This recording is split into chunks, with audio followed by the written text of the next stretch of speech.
The Out There channel. Please sub and share.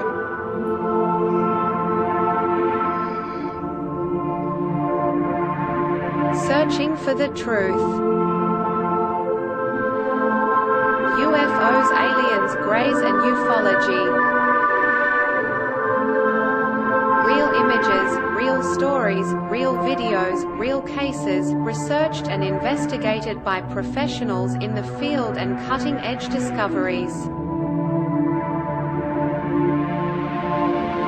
Multiple witnesses, abduction accounts brought to you by Team The Out There channel.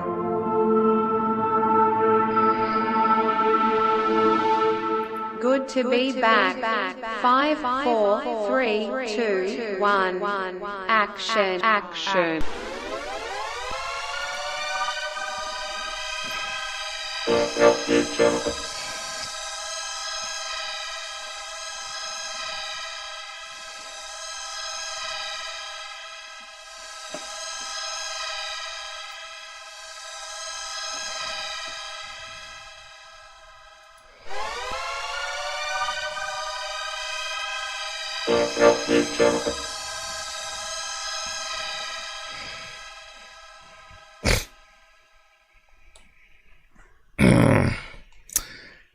Yo. Damn, niggly, sticky throat again.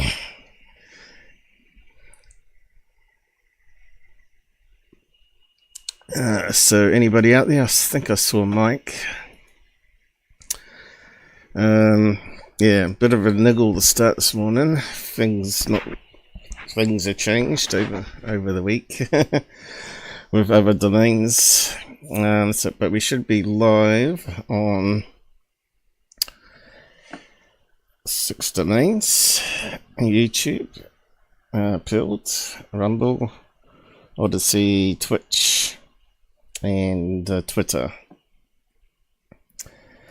I'll just post up the comments and maybe do the freebies. I think we've got 10 to give away. Let's see where it goes to this time, huh? Let me know if there's any audio issues. Still trying to get this up and running.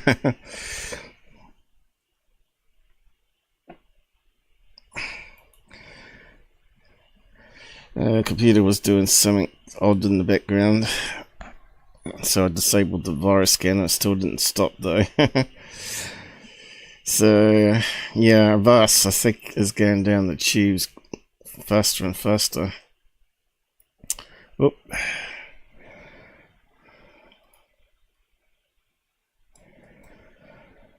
Yeah, it's cold this morning. My hands are frozen. And I've been in here half an hour. Michael, what have we got? Audio, good. You never know when it's all going to go to crap.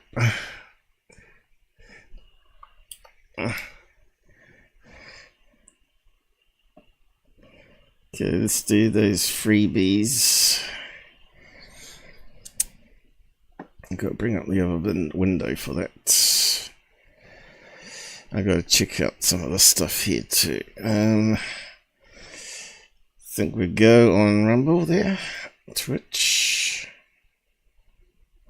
Why is it? Oh, that's not coming up. Yeah, I think we've got one person on Twitch. Odyssey, I think we're up. Yep. Build. Set a new message saying the stream is connected, so that's good to know. Still only one watching there. And X. We've got 0 watching. And what's that message there? Create video clips. No thanks. Alright, so let's see how we go. Yeah, we've got to do the freebies. Let's see. So we do it again. It's not coming up there. I think we have to pop it to be able to get access to it somehow. Let me see.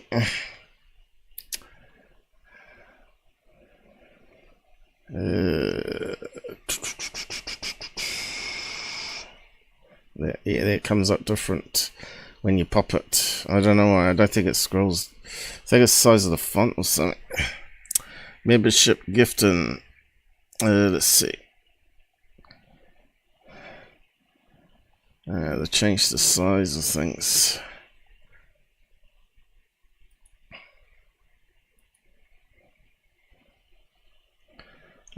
Gift 5 now. Okay, I'll just have to zoom into the other screens. My eyes are a wee bit blurry again today.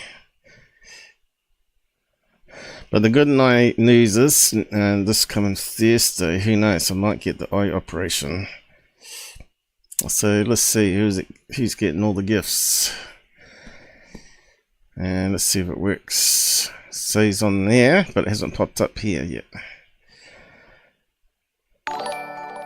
Aha, I got something happening. Blue Chicken, who I see is hanging out with GUFON again. The people never change. Spacey. Don't know he was a member still, but there you go. He deserves one.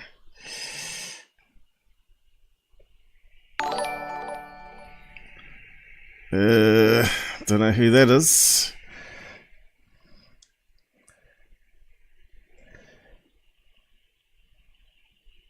Will it give you one, Mike? No, they don't like you. And they don't like Shogun. Don't know who that was either. Cherry or someone, was it? Marvelous Marvin. Oh, he's another person that hangs out with GUFON and gives them $20. Doesn't give me any money. So that must be maybe one of the troll spies for his group, I guess. It's amazing the amount of spies we get. My credit card was full this month, so payment failed. Yeah, but you deserve a freebie though. Okay, I got another 5 to give, so let's see what happens this time. Here we go.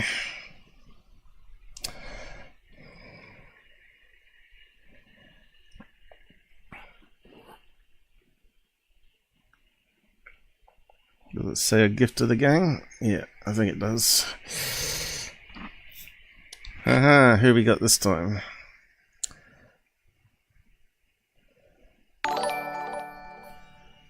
Here we come. Kieran. Don't know who that is.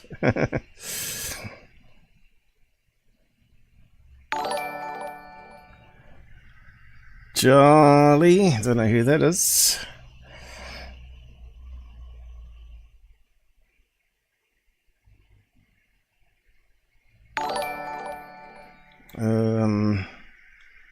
Demon someone. Demon World.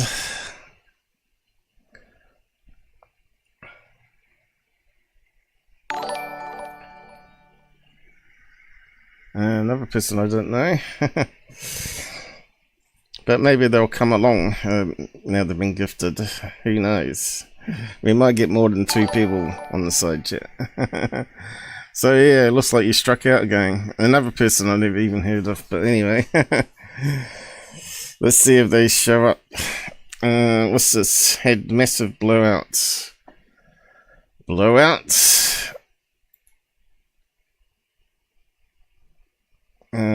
With my ex tonight. She is being a horrible parent, so not in the best of moods. Alright. Don't worry about member stuff. You know I support you. Yeah, I think you're about the only one that does. Thanks for that anyway. Yeah, all I get is abused, attacked, you know, the usual thing. People don't sub to me. You know how it is with all the cult groups out there and ufology. You can't debunk Lazar because they believe in him, and you can't debunk Greer because they believe in light beings and that he can summon UFOs. Nonsense. You can't debunk Phil Snyder because he hung himself, which is untrue. And so on, you know. All these little pet ufologists out there. So I've had some guy trying to tell the mods to block me posting on the forums there. So that's the kind of non-free speech people we have amongst our community here. They're saying that my live shows are junk and too long, and the usual thing, that terrible documentaries I make and all that sort of stuff. But obviously you can see that my subs have slowly gone up though. So out of the thousands of visitors or haters, I have managed to get probably about 30 subs out of it, which I was quite amazed. And even Rumble went up, so I don't know if some of the subs went there or not. And even Pilled subs went up. But as usual, BitChute is dead in the water. So I don't know what's going on there. So yeah, it's amazing. It's amazing. You'd have to go to Reddit and have a read of what's going on my channel there. It's TOTC_UFOs. If you want to go there and check it out. Anyway, I got some messages that was said. Don't worry about member. Can't quite read it. Stuff. You know. Alright, I did read that up before. So anybody out there on Pure, let's check around. We got a delayed payment here. Thanks very much. A yellow one. So yellow, I can't read it. I can read it up in here, but not on YouTube. Let me just connect that back in. Michael King donated £10 through Super Chat. Nice one. You could put a message with it. I like how it reads out the message. But anyway, I'll just do a last check here. Just to make sure everything's running. We got something strange here going on with Pilled. So what's going on here?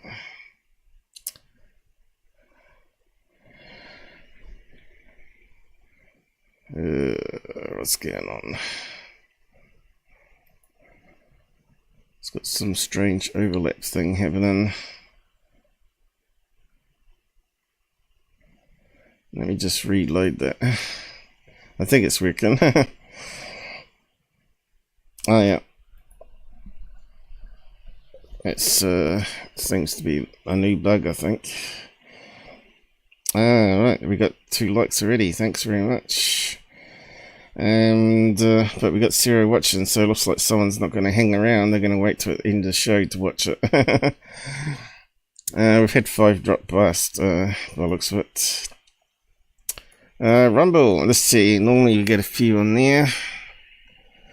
Currently you've got on 3 there. If you want to say hi in the side chat, it'd be great to hear from you. Twitch, we got 1 watching there. I'm not sure how we find out who that is until they reply. Welcome, and Sarah watching on Odyssey. No surprise there. And X, Sarah watching there. Okay.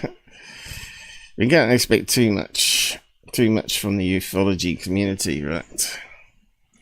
They've got to be haters for life. You can't have a truther debunking things and actually showing them real stuff because they don't believe it.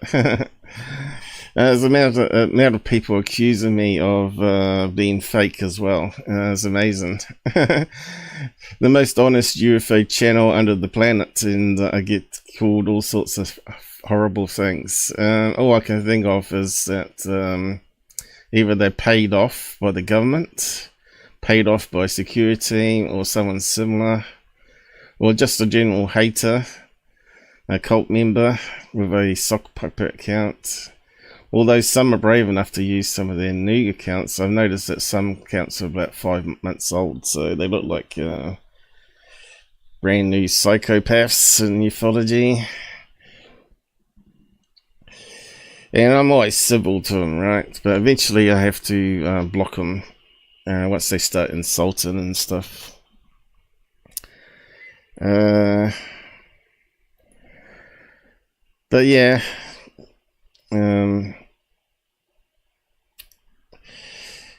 Reddit is a strange place at the moment. I thought they were clued up people, but also it seems to have a lot of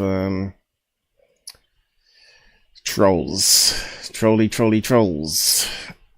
Is that coming up? Yeah. I can't quite read it though. Give it time. People will drop by, hopefully, by any ones with a brain. Well, yeah, you'd think so, wouldn't you? But there's always naysayers, right? I think I put up the Turkey debunk video. I don't think anyone watched it on Reddit. Maybe one person did. That was a fairly good live debunk I did there, and it was pretty nice flowing, right? It wasn't sort of, you know, for unscripted. It flew quite fast because I knew what everything in my head, and I had most of the tabs up and running. That's what happens when you got time to prep for things. So I've been busy with Reddit mostly, and answering people there, and just keeping things rolling there. And I never really felt like about doing a midweek show, but I still yet to do that bit shoot test. But yeah, I just felt down, you know, down from all the negativity I keep getting, you know. It's really hard to think, well, let's do something really fun, but it's a bit hard when you're feeling a bit down on the whole ufology, because I take the subtopic as more seriously than anyone I know, apart from Robert Farmer and Earl Grey, of course. We're like the top 3 guys in this stuff. Yeah. But anyway, at least I might get my eyes fixed. Let's kick it off. I feel like I've forgotten something though. I think it's all good though. So yeah, the good news I've talked about already. I brought it there as a reminder. So let's see what happens this Thursday.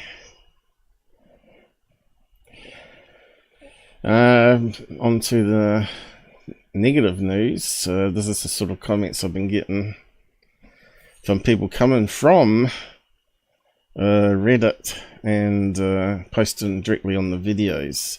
Now this one here, which I got from Robert Farmer, from a guy in UK, right, who submitted it to MUFON and got it verified as a legit craft going into Headwind. I got these comments from this guy here. He looked like he was like 22, 25 years old, sort of that range. Sure, go and ask another random internet guy, your brain is cooked. So yeah, I told him to go and check out Robert Farmer's group on Facebook if he doesn't believe me, and ask him. And that's the kind of reply I got. So he doesn't know who Robert Farmer is, but I think in time these people will.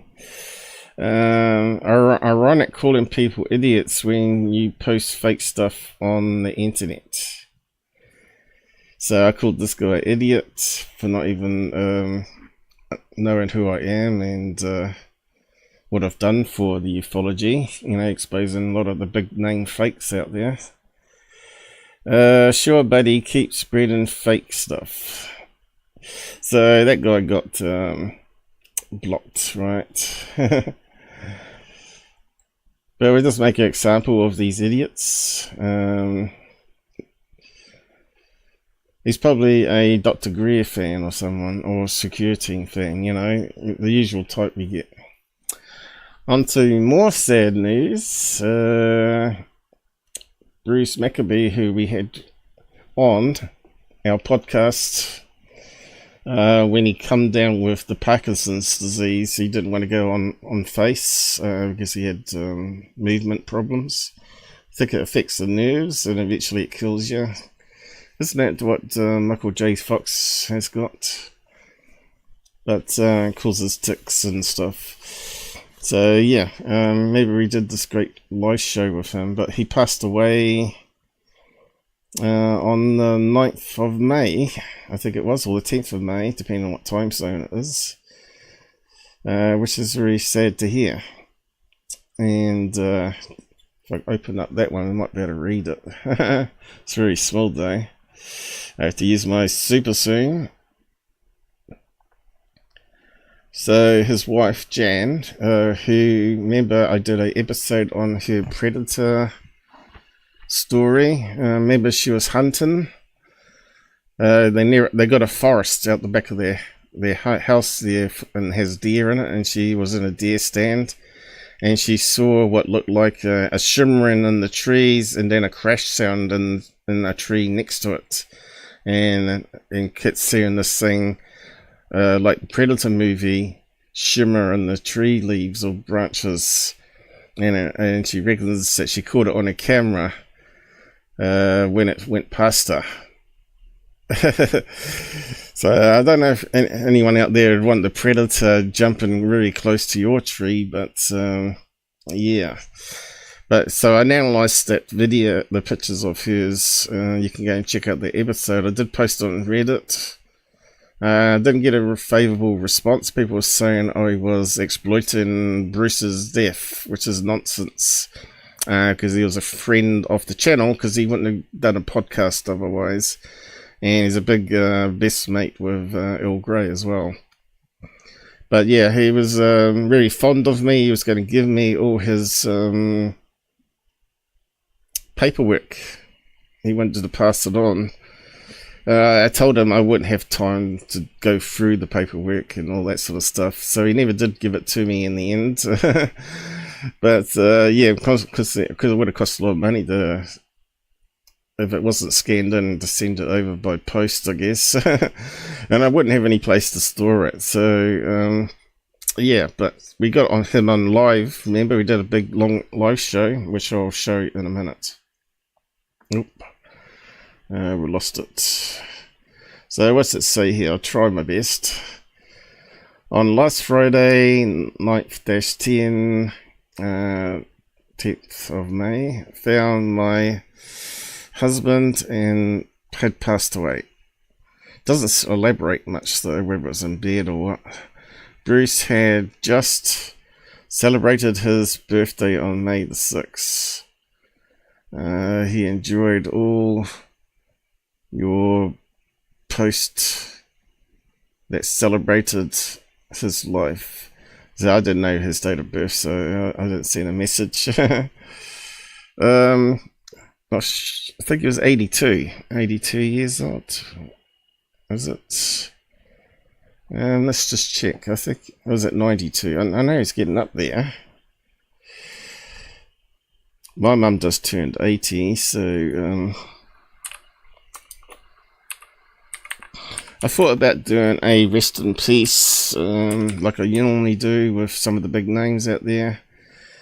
But yeah, again, my eyes are just a problem doing edits, and it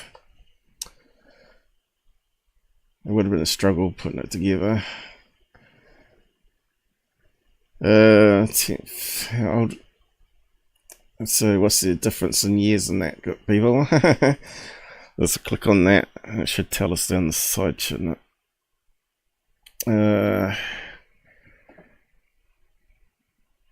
82. There you go. He just turned 82. That's a bummer, dying a day after your birthday.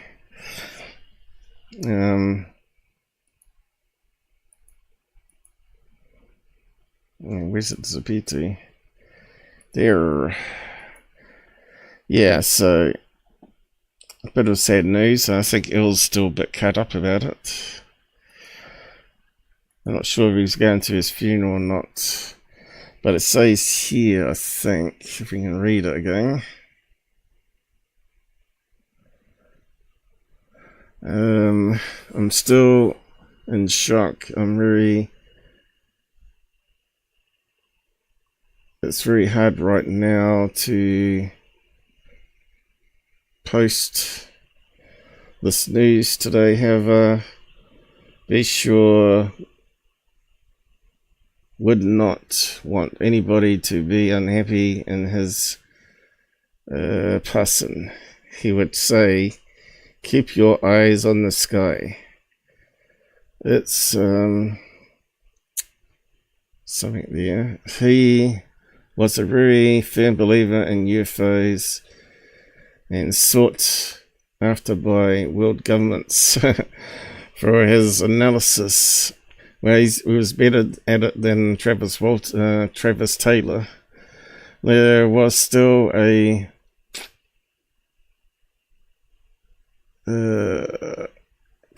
local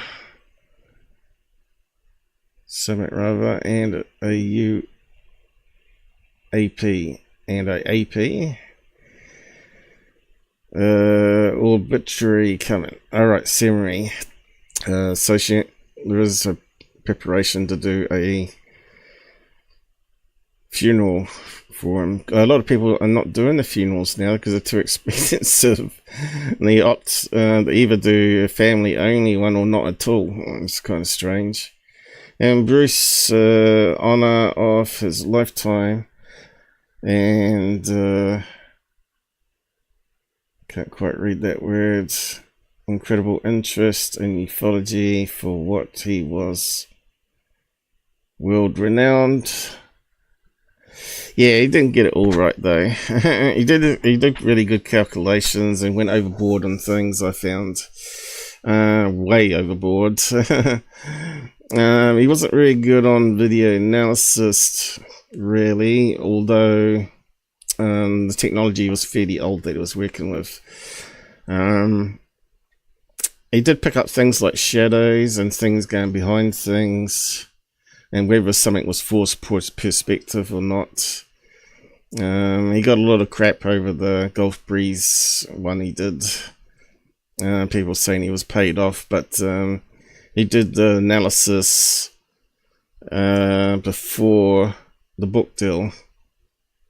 Right, the analysis, or the book chapter he wrote before getting paid for it. So he wasn't influenced. So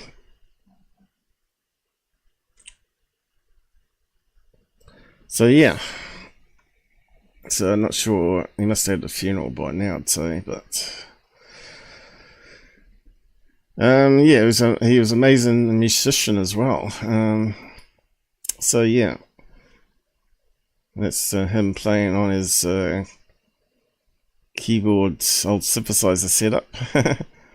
3 keyboards in one, pretty amazing. He would have been a late starter in MIDI as well. So we did this amazing interview with him, and we did this music one. I got them both listed here. We did the interview with Robert. If it'll let me open it up. Let's see. New stuff Sunday with Bruce Maccabee. So he did actually reveal a few new things that I didn't hear or find on the web. But he knew it all, which is quite amazing. And he had it on his website. He said, "Oh yeah, go to page this and paragraph 5." Or the photos there, click on the link and it'll open up. Yeah, so the Gulf Breeze one, he brought some information there of this craft actually going behind the tree, which you can't do with double exposure. But it doesn't discount it not being a hoax still. It still could have been a model on a fishing wire, right? So some might have been double exposures, and then they got a bit more sophisticated and faked it with a model behind trees. But, yeah. So I wasn't sure about the Gulf Breeze one. There was some credible bits to it and other strange bits to it, which kind of made the guy sound a wee bit like a hoaxer. But Bruce believed in it. He gave him this Polaroid side by side. He made it this two Polaroid cameras, and they do instant pictures and they pop out at the same time. So he wanted to do a stereo images so he could work it out it wasn't a model. And apparently he got the images back and said it was a large craft behind the tree. I still don't know about that. I suppose if you do a distance thing, you still could fake it. But yeah, we sort of try and respect him and try not to debunk him too much on the show. But yeah, he respected me anyway, so yeah. Resurrected this case. Yeah. He had a really crap microphone. We had to boost him up and tweak a few things to get him to sound alright. Public work on it and the Connor study. So yeah, I can see that we got a wee bit of an echo there too. It's an interesting case to work on because it's either... Anyway, I'll post a link to some of these, but I do think I've added some bookmarks here so you can get to Gulf Breeze, UFO. Wait, magnifier's not working. UFO chased by 2 jets, so that was an interesting bit. Let's see. The Gulf Breeze, and there was apparently 2 jets chasing a UFO that he brought up, which again I wasn't sure about. A guy's riding along and he sees this strange object flying at some nominal speed, and he gets out of his truck and to look at it, and he's wondering what the hell this thing is when all of a sudden 2 jets are coming from the east, and I think he was looking northeast or something. 2 jets come along, and then this object takes off at super high speed. The jets go by. Mm-hmm. Then the next is I guess 5:30 or something like that. The editor. He doesn't sound his normal self, does he?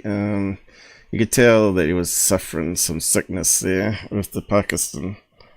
Former editor of the local paper and his wife are walking down the road, just out for an evening stroll, an evening walk, and they find they see this object hovering there.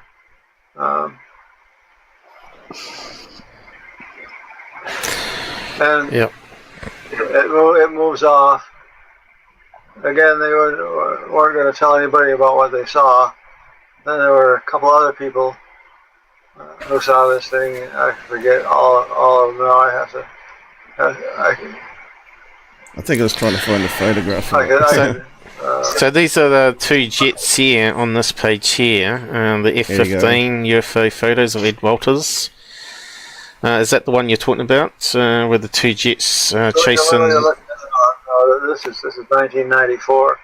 There's a hell of a lot of stuff that happened between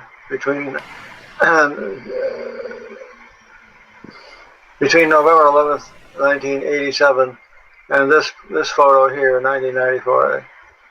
Widely different sightings. So anyway, this had nothing to do with it. Right. If you go back can to see, the defense of Ed Walters, I think you'll find some mention of. You can see it was quite hard to listen to, but you get what I mean. He does sound weak and poorly here. It's pretty sad, but I think this would have been the last podcast he did, actually. So mine was last of the last. I think he did one more TV presentation, but didn't say too much. Can't remember what show it was on. But he just sat there with a panel and made like a 5-minute comment on the show. Which was brave of him, especially that he didn't want to show his face. But maybe, I think he got a wee bit better with the drugs, and then he went downhill. He couldn't walk eventually. And he was at the hospital getting treatment, how to walk again. And now we hear he's dead. So, you know, that was last time I heard that he was at the hospital doing rehabilitation. Was like 3 months ago, and now he's dead. So things changed pretty quick. What do we got here? Have to give the guy credit though. He was fighting for what he believed in. Yep. Valet, Lucky, how's it going? I think you might be from Reddit.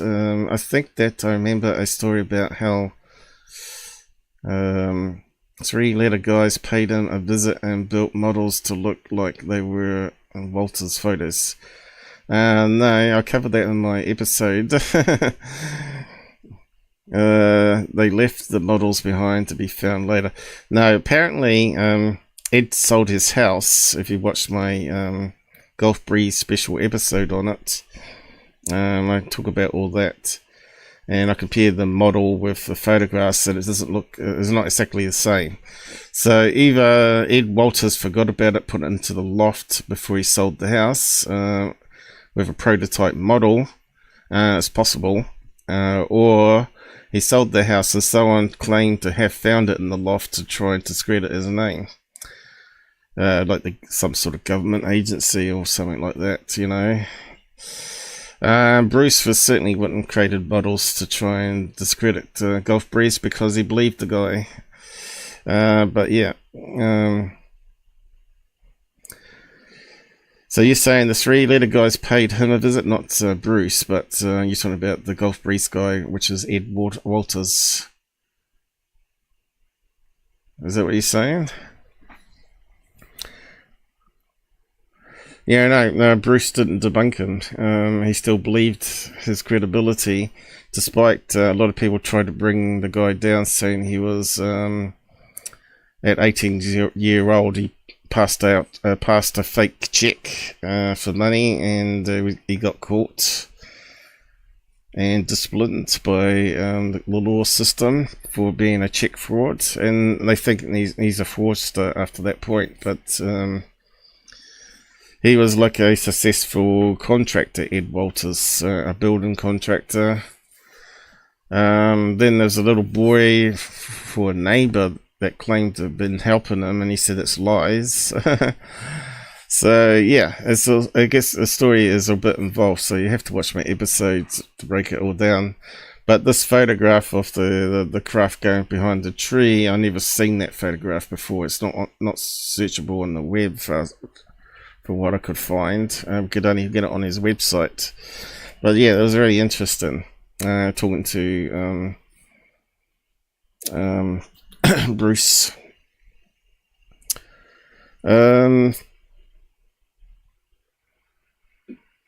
Bruce supported that gave more weight to the story for me. Yeah. Surely Men in Black certainly would, which I believe do exist. I think the Men in Black are part of some sort of outside government that's not part of CIA, FBI. I think they're part of their own department. I think, you know, the fake MJ12 documents, this actually has some reality in it, even if they're faked. I think there was a committee set up by the president, was it Eisenhower or whatever it was at the time? Because he knew that the government changes every 4 years and they can't let any sort of drongo president like Biden get access to that type of information, because it could go totally wrong. Without them having known all the full facts, you know, about if we release this, the world's going to collapse, because people ain't the religious people go crazy. We've sort of got to roll it out slowly, I guess, maybe. But I still think they ain't rolling it out. But with the Catholic Church, again, changing their viewpoints in years after, I suggest that maybe there's something bigger going on, that they're slowly telling some elites in the world certain things, and maybe even show them some technology to prove it. But it makes a good sci-fi story, but we got zero evidence of it, right? Let's see, if aliens are still coming and abducting people and maybe even killing them, eating them, drinking their blood or whatever, which sounds a bit like Illuminati guys that Mike Dice covers. What's that one? Bohaven Grove or whatever it is. But anyway, so you can go and listen to that. I just picked up a random thing in the middle there. You can see it's a wee bit hard to listen to. So it is a long show, 4 hours long, which is... He doesn't normally do 4-hour shows, right? You know, most podcasts he would only do about an hour. So he knew this was probably the final one he was going to do. And I sort of was honoured that he picked me. And that he respected what I was doing. He even knew about the predator analysis I did and showed him the information. Because the information come out after he did his analysis, of course, and they said it's not your fault. So yeah, so it was really nice about it. Yeah, he did this music one here too. I'll post a link before I play it though. So I said to you, he was trying to sell his CD of music. He had made various CDs of music. Even though it's a bit dated now with the samplers that we got now. His was like 1980s synthy type stuff. Which is okay, you know, sine wave and all that, and make approximation of various instruments. I'll just post that there. Bruce's interview. So it's good to see you, Lockie. Oh, yeah. New person to the channel. Hopefully you're enjoying our live debunks and analysis and this UFO topic in general, UFO discussions. Might even open up some open lines at the end here. We'll see how it goes. I normally got a ton of stuff to go through, right? After a week of stuff, my live shows are so long I have to put chapters in to break up all the different topics that we cover, all the different UFO videos. Looks like we got some other subs just join us here. I wonder if they're from Reddit. How's it going? Nice for you to join us. There were some other comments up here I missed. We'll just catch up with them. Bruce supported him, gave more weight. Okay, I think we did get that one. And we got this person. Hello.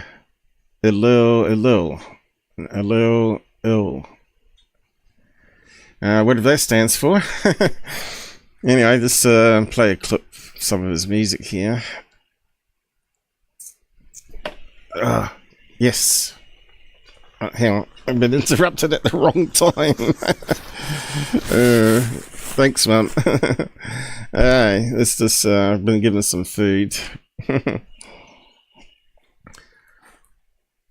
This is the thing I put together. Now, he didn't have that on his website. He didn't do anything like this, like a video music thing. So I decided to do something where it creates patterns based on his music. And I said, there you go. You can use it free of charge and link to it on your website or whatever. I'm not sure if he did or not, but yeah, it would have been better than just having a whole list of MP3 clips that people could click on and listen to. But yeah, I even added bookmarks in there, so you got like a CD, right? I will never forget nightclub in Andromeda, south of the border. Yeah, this one's quite good. It sounds a bit westernized. I'll just go to that one. Sometimes it brings up UFOs. I found really interesting, and when it was playing the western one, it actually brings up a spear on the screen, which is really strange.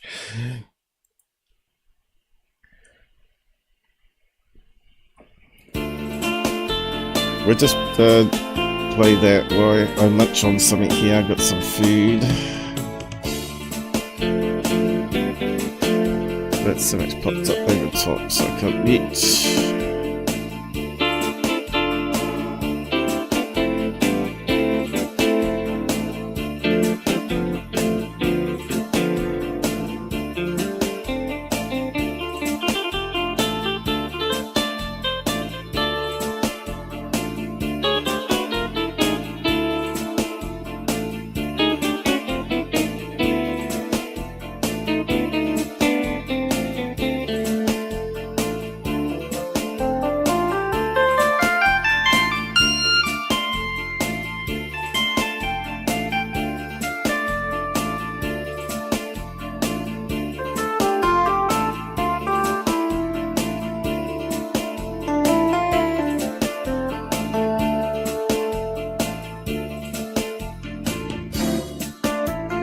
Yes, I use Winamp.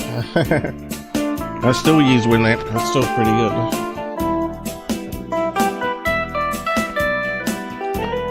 You can see the type of music. It's like you'd have in some sort of club, you know, where the guy at the front playing the symphony or whatever, in a food restaurant or whatever.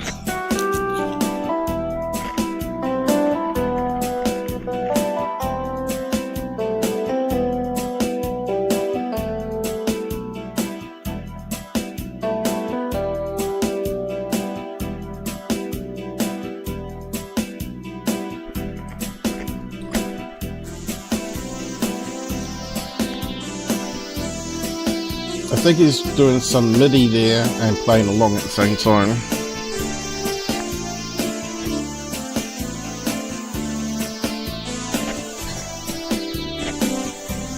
He's done some really complex pieces, so definitely you can tell he's playing it.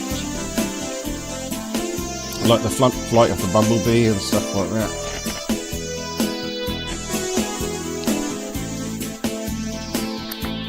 On the show I asked him, does he still play? He said no, his condition prevents him using his hands like he used to. So that's a bit sad. But at the end here, when's the end? I don't know. You'll see it turn into a spear at the end. At least I think it was on this one. Maybe I got the wrong one.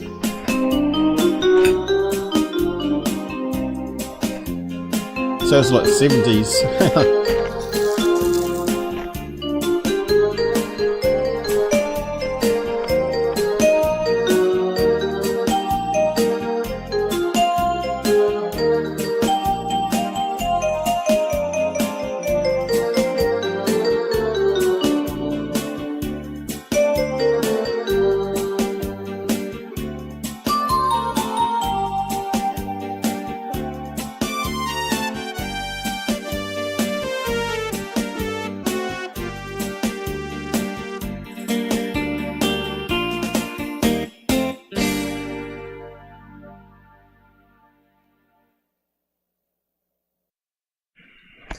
Did you see the spear?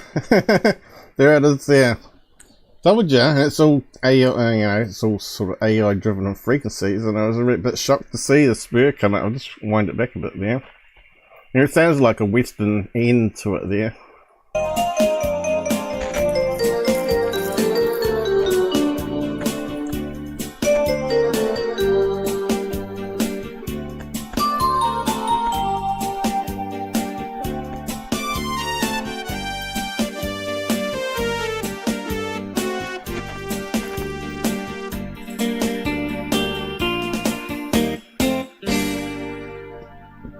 we go. I thought that was damn clever. But there are ones that look like UFOs, so I'll just quickly skim it.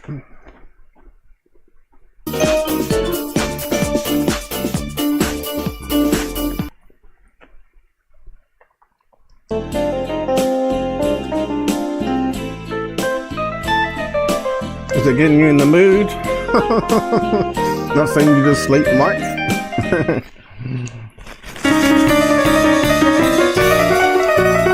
Here's one explaining.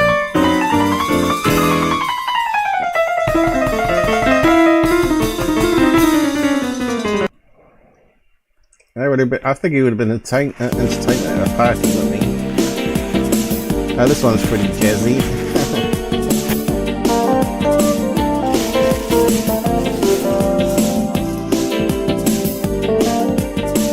It's real boozy.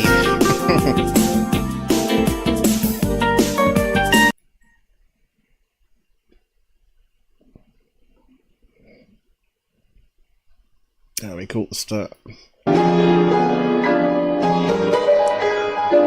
So we got a classical piece.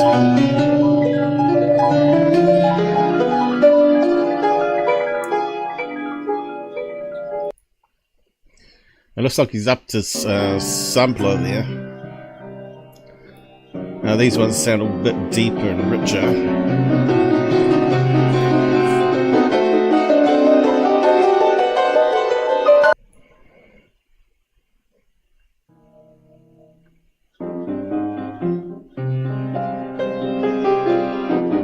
That one's pretty good.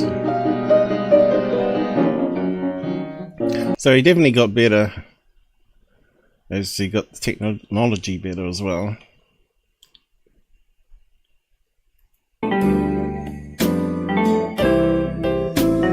So he went from that to sounding more close to modern stuff. But yeah, I have actually got my own music as well, just in comparison. I did have a playlist for it called Paul's Music.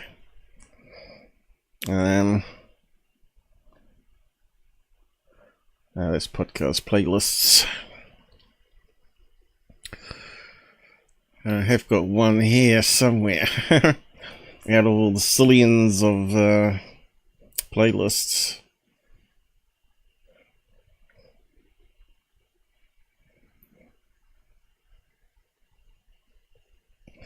Yeah, I don't know if I can spot it by the thumbnail or not.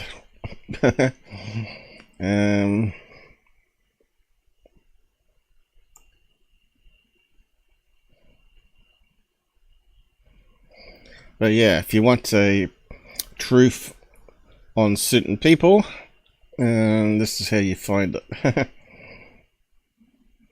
Or certain UFO cases.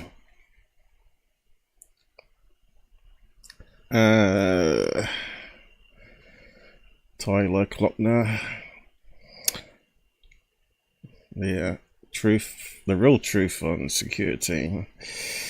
Yeah, I didn't quite see it. I probably went past it.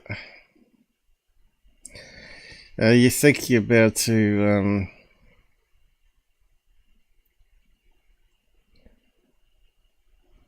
organize this a bit better so you could put it in subcategories, like you could say truth on playlist, music playlists, debunk playlists, and we break it down a bit more. But Google is very limited. All music, here we go. So these are mine, done with my friend as well. That's me singing, but you don't want to hear that. This is one of my early ones. A lot of these ones got damaged on the digital tape. I had a Sony digital tape system, and as usual, they always get damaged. Get chewed up, and then it doesn't matter if it's digital or analog. So this is a Casio synthesizer with MT32 sound module. And I just got up one morning and just started playing it from my head. Like a lot of the stuff that comes out of my head is first thing in the morning, overnight. So like I've been fed, like I felt like I'd been, what do you call it, attachment, like a spirit had attached me, and I was like felt like someone was taking over my hands, and I was playing this keyboard, you know, someone that had never been trained to play keyboard. I was playing it without any wrong notes, and I hit record on the MIDI, and this is what end result was. It was like someone was playing through me. It's hard to explain it, but yeah. And I probably couldn't play that now even, you know. I stumble over the keys now, you know.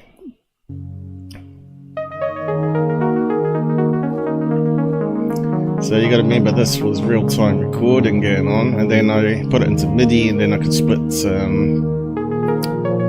it across different instruments and stuff.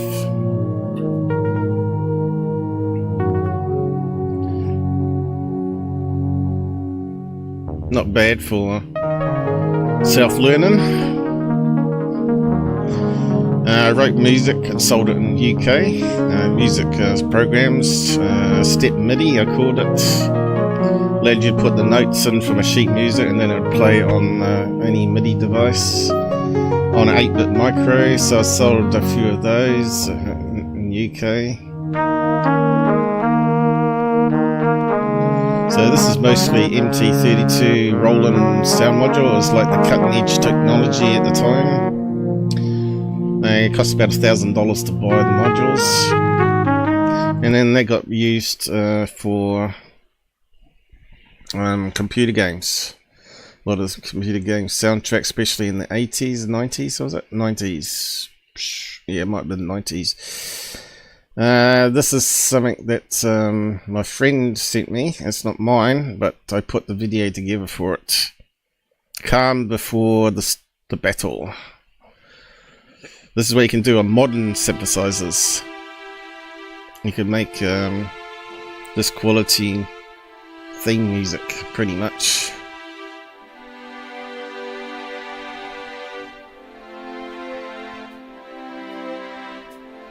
I don't have to worry about copyright playing music, because it's all our own.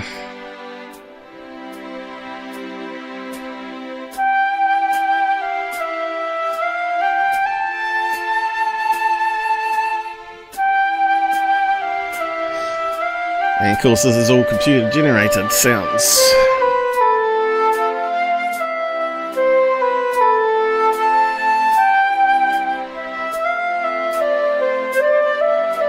Of course we'd play together, me and him. We were high school friends.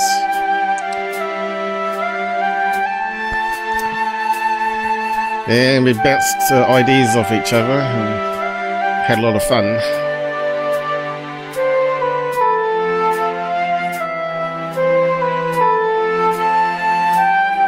What's that, F16?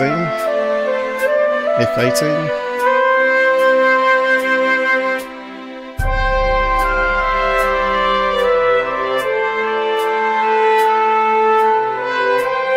Pretty amazing, isn't it?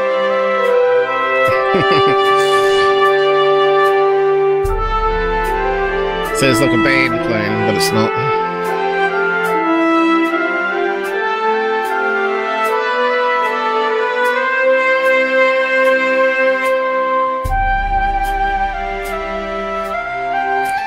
Yeah, I'll post a link to it if you want to have a listen in a minute. But yeah, we did some ones here, crazy ones. Like I was playing real time here, the Doctor Who tripping. Doctor Who tripping. If you like Doctor Who, it's a lot of fun, that music. Copyright though. Not really, because it's my own variation of it.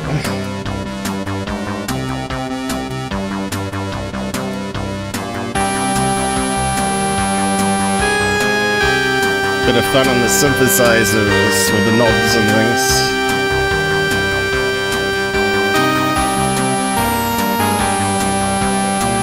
There we go into the wormhole to the multiverse.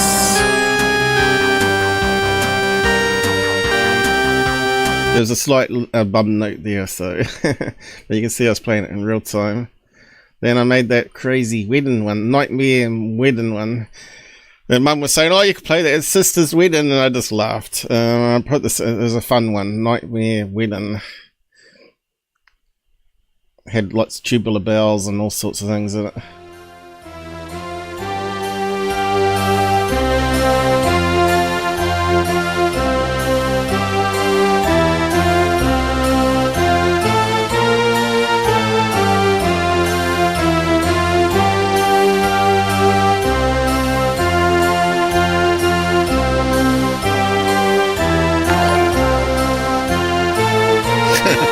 What's Mike doing? Donated 10 pounds. Yeah, I'll have a read in the comments in a minute. Play 2 minutes Thanks, of this, mate. please, for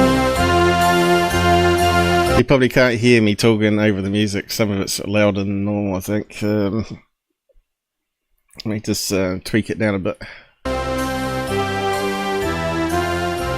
So this is a wedding couple near the beach gets wiped out by a rogue wave. So you can see it's my own variation of the wedding music. Mum liked it though. Yeah, this is the one when I'm using some of the latest technology out there. Choir.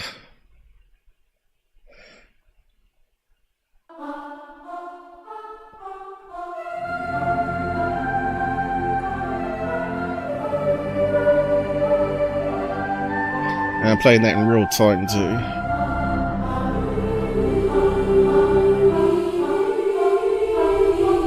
I didn't make any bum notes.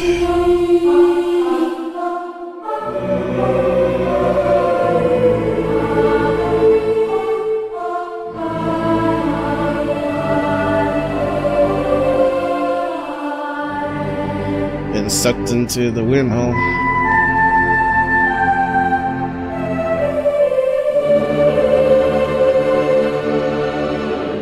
Drowning in the sea of negativity and ufology. Now I did a variation of this one, plus some other meditation music I wrote. I think that might be the one that Michael King liked. I added this one in, and I sort of decomposed it into various bits and slowed it down and whatnot, and it sort of ends up being a really good meditation. So it leads into the middle meditation sequence, which is special frequencies. If you listen to it, should help you get into a deep relaxation and make you feel better. By the time you finish, at the end of it, you'll feel happier. So yeah. So I used to write music because it gets away from all the negativity and ufology and depression. But you can see. Made this this particular choir piece using 3 different sets of voices, and I'd play it in one sequence and then save it, and then play the next sequence and overlay it, and then I'd play the next one and overlay it, and that's what the final result was. But it sounds like something you'd see here on some sort of movie track like Titanic or something, you know, when they get dying in the sea or whatever.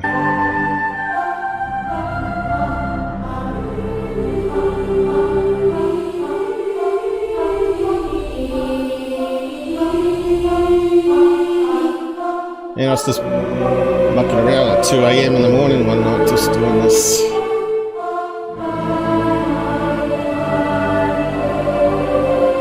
Not bad for someone that had no training in music.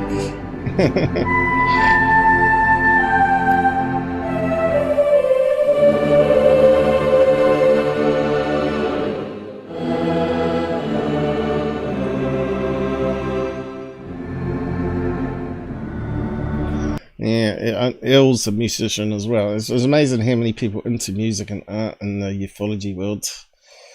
And there was another one here that I put together, like I said, for meditation.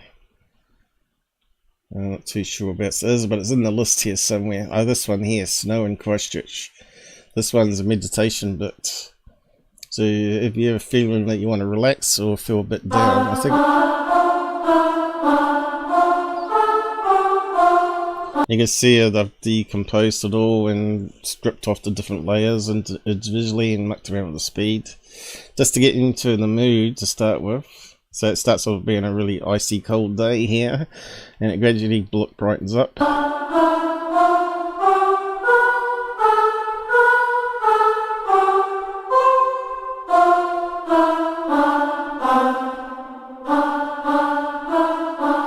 You can see the sun's coming up.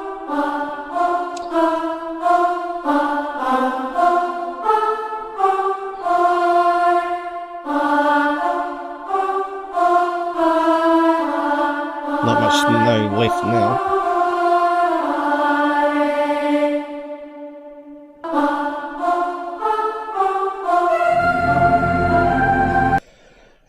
I'll just skim through a bit. I'll slow it down, so this is where you're meant to be slowing down your breathing, and then eventually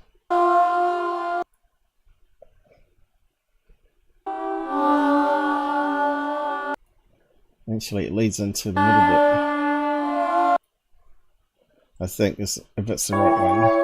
Oh, here it is. Now this one has certain harmonics, so you have to listen to it really in stereo in your headset, really. You'll find that it does something to you. Wherever this music comes from, aliens, I don't know, but this is what I put together. And there's Charlie Roo with his sock ball.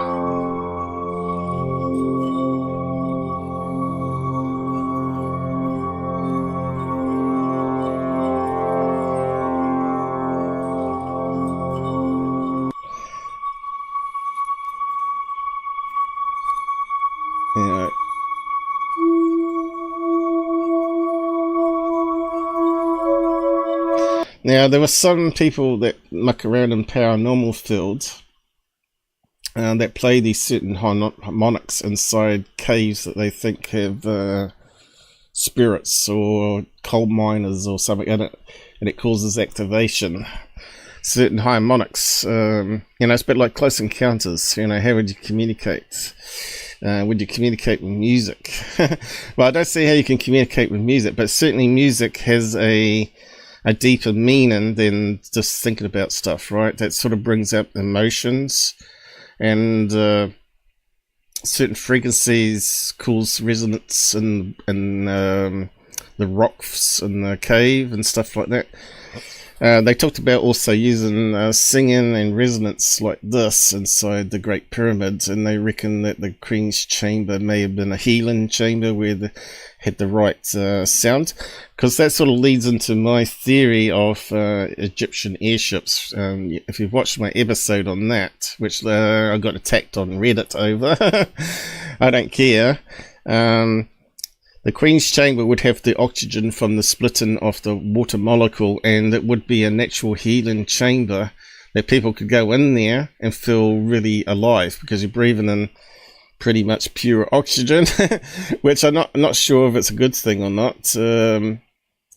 Maybe they sort of, it wouldn't have been so rich because it would have taken a long time. Maybe they went in there too often and sucked up the oxygen anyway. Or with candles would have burnt off some of it. But yeah, they reckon they used to sing in there. It used to have like certain resonance frequencies in the chamber that helped heal. It's a good theory. But yes, so when I play that music, I kind of think about being in a healing chamber of the pyramids. That's what I visualize anyway, or out in space, floating in space towards a black hole, or whatever. But yeah, I'll post a link to it. Before I do that, I'll just catch up with side comments here. Hey, we got Shogun. How's it going? It's Sunday, yeah. Sunday early morning for you, poor guys. Please play my link for 2 minutes. I paid good money. Okay, I'm just catching up. I know you were getting around to it a bit. Yeah, give me a chance. Let me just see if I can scroll up even. Shogun. Yeah, I'll save that mic meditation vibes. I like that fire link in chat, please. Okay, let me just have a look. Oh, that's pretty good, mate. Sunday now in Scotland. Okay. Angelic. Hello, we moved to Saturday now. Yep, we have. Because Mike works Mondays. So I thought we'll go for the middle of the weekend. Play piano guitar myself, but I digress playing my link bro. I will, give me a chance. Sounds great. I remember when the Mellotron was the new hotness. Yeah, I was always big into synthesizers and samplers, and because I write my own software, I played around with software that would modify the voice into vocoder. I was trying to get Fourier analysis working on 8-bit micro in real time. But yeah, complicated stuff. 2 minutes of this. Yes, okay, I found it. Okay, cool. Okay, let's just go down. Well, we'll get into the UFO stuff in a minute. I'm not in any rush. YouTube link. Okay, let's see if it works. Click on that. Should open up Edge. Is it copyrighted? You got to be careful here. Love signal, music, and frequency. Okay, we'll play a little clip of it. We've got to be really, very careful though.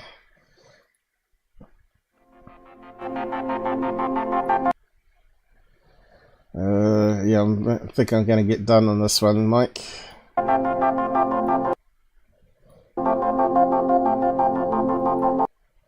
We keep breaking it up.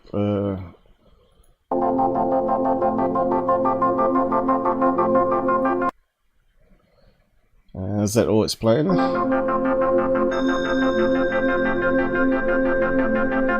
Sounds very similar to what I do.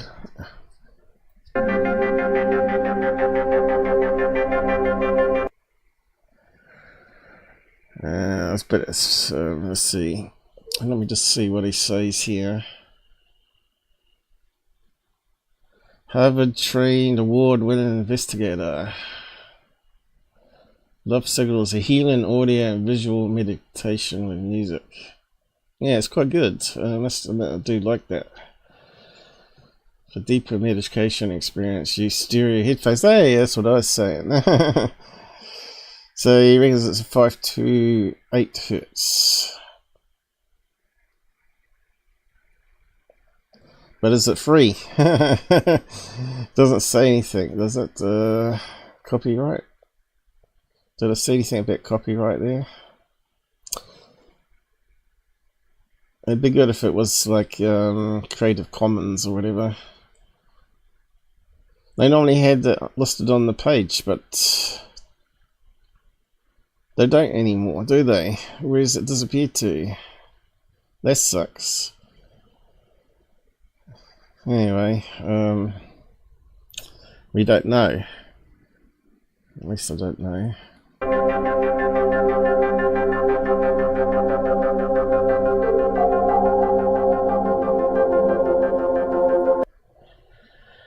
Michael Jean Gerard, I used to listen to quite a bit too. But he used to play it without any MIDI, which was quite amazing what he did.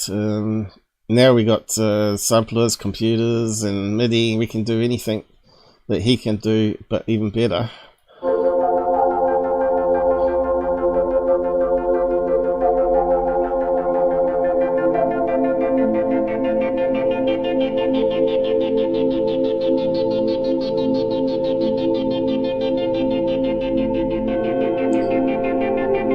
Are you all hypnotized out there? So yeah, I'll check that out again later, I think. Thanks for letting us know about it. I'll just close it down there. That's all I'm going to risk playing, but it's probably already been done anyway. So yeah, I did post my link, didn't I? Let me just check. Can't remember if I did or not. Bruce, we did. Okay, I haven't done mine yet. I'll just post. No, it's like 20 years old.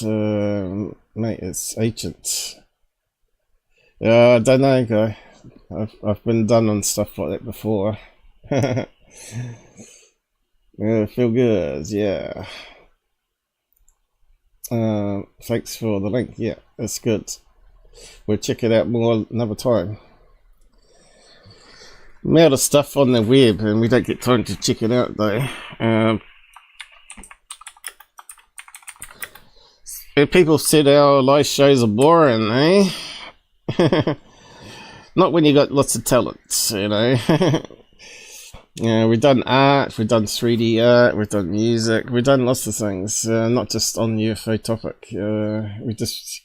We break it up a wee bit, but anyway, we better get on to the real stuff, because that's what we're here for. Where's that link? Highlighted. Alright, we got it on that tab there. Okay.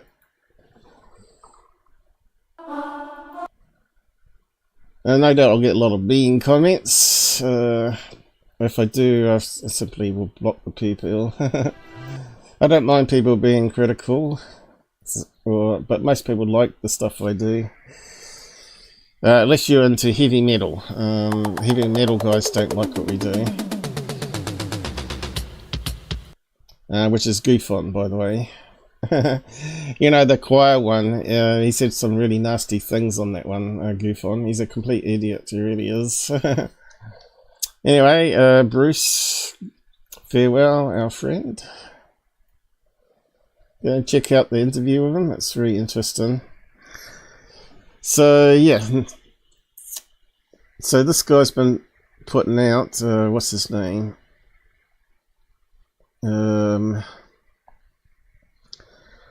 The alien interview something rather documentary, and he's deleted the comment.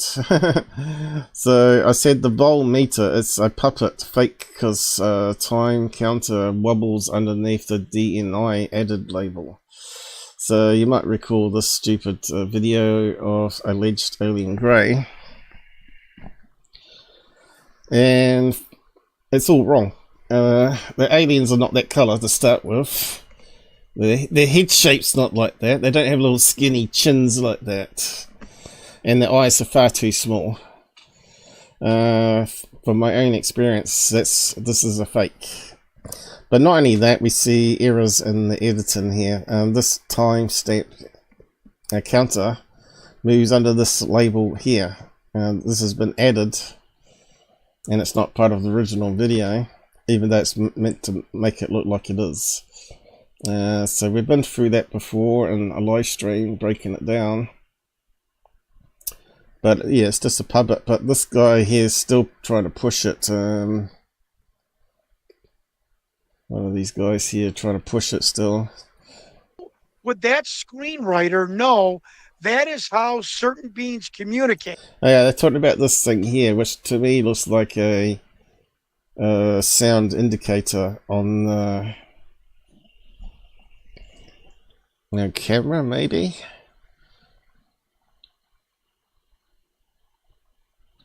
But hard to tell. But they're saying it's its heartbeat monitor.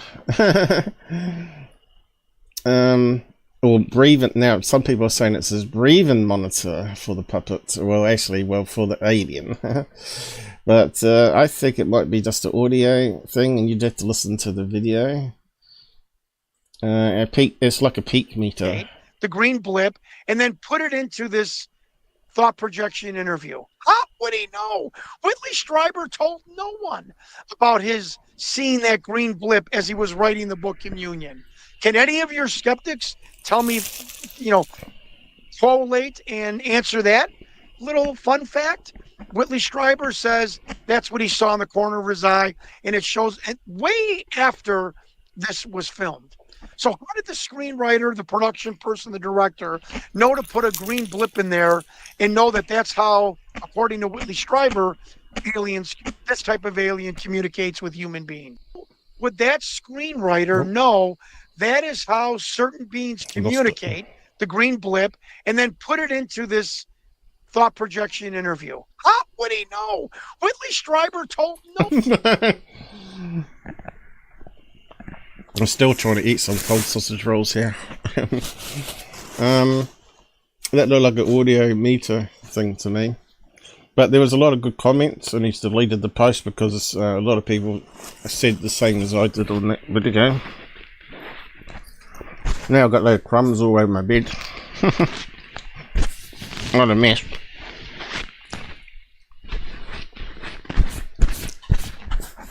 And that's why I got mini vac for the bed. I have to clean up after. Now they're all cold. Yeah, Whitley Strieber. Does anyone actually believe that guy?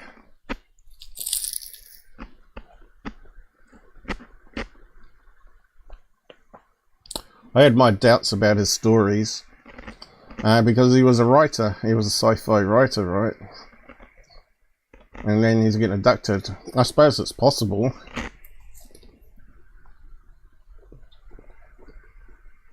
But it reminds me of Amityville, remember that one? That was a complete fake. The people that were saying they were getting haunted made up the whole story. And they even brought in that Warren person, Ed Warren. And they said, oh yeah, you got demons here. And they knew it, they didn't, because it was a made up story. You can find a documentary on it actually. So was she Shirley as well? Or maybe she was picking up something real, but maybe it got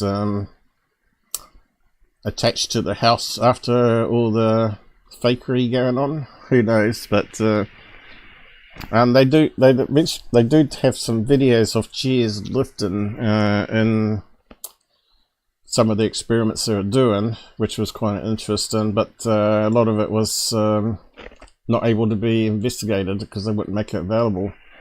But I did see various clips of it, and it was a bit hard to tell whether it's been staged or not.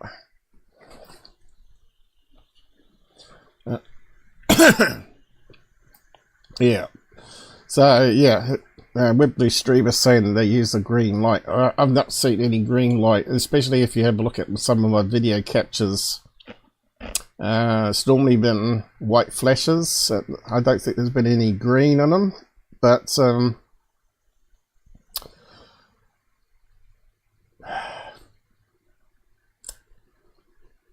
yeah, I was thinking of the color night vision that we had set up in the bedroom. The best ones we didn't actually have color night vision set up with the night vision. You know, the one that looked like an alien head popping through. If we had a color night vision, we could see what colors it was. But I didn't have the color night vision back then. But you can go and check out all my thing. I've rearranged my homepage here. So if you go to the home tab, I've now changed what I list on there. So I got the introduction video. I got Paul's own experiences now at the top here. So to go through that whole collection there, but don't use the scroller because that's not the best way to do it. Always click on the header. Google only shows a limited number of scrolls, 12 or 32, or it comes up random different numbers. So the next one is the best and must watch episodes, and then we got the 30 to 50 mini documentaries I did back in 2017, which are still valid today, and some really good stuff in it. And it's got my ancient airships one there. But like I said, it's best not to use the scrolly bit because you only get a brief selection. And then I got my Skywatch project. episodes all there. It's a bit like a Ghost Hunting Live show. And then we got member fans, live guests talk their own paranormal experiences and UFO experiences. So I've got a whole list of them there. But I'll probably be posting up random ones on Reddit and getting hated. Someone was saying, how do you know if someone's telling this, a lie or not on air? I said, we don't. We listen to them tell the story, and then you can decide whether you believe them or not. Robert Talks the Best UFO Cases. There's hundreds of those, and this will only show only 12 again.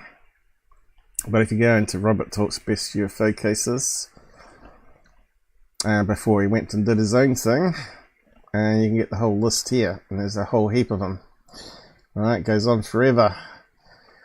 Like I said, if you want to watch my channel, everything in it, it will take you 3 years non-stop watching. So you got a lot to catching up to do if you're new to the channel. Mike's been with us like 6 years now. We've had people come and go. We got the Real Truth of Security. I left that one still on there because he's still the biggest influencer. And I've got Chat with Paul series here, which is my new live show by myself pretty much. And then we got one just with live shows, which covers every live show under the sun, including ones with Robert. Not sure if I really need that one there. I might change that later to add some other better one. And then I got the best playlist, so if I didn't manage to put it on the page, this is the best playlist according to you, is it? I'm not sure. But anyway, and then we got the shorts, which the last 4 were on secure team admitting to hoaxing and using hoaxes. So I rearranged that. Okay, we're done with the alien thing, but I have talked about that in the past live shows. Alien interview.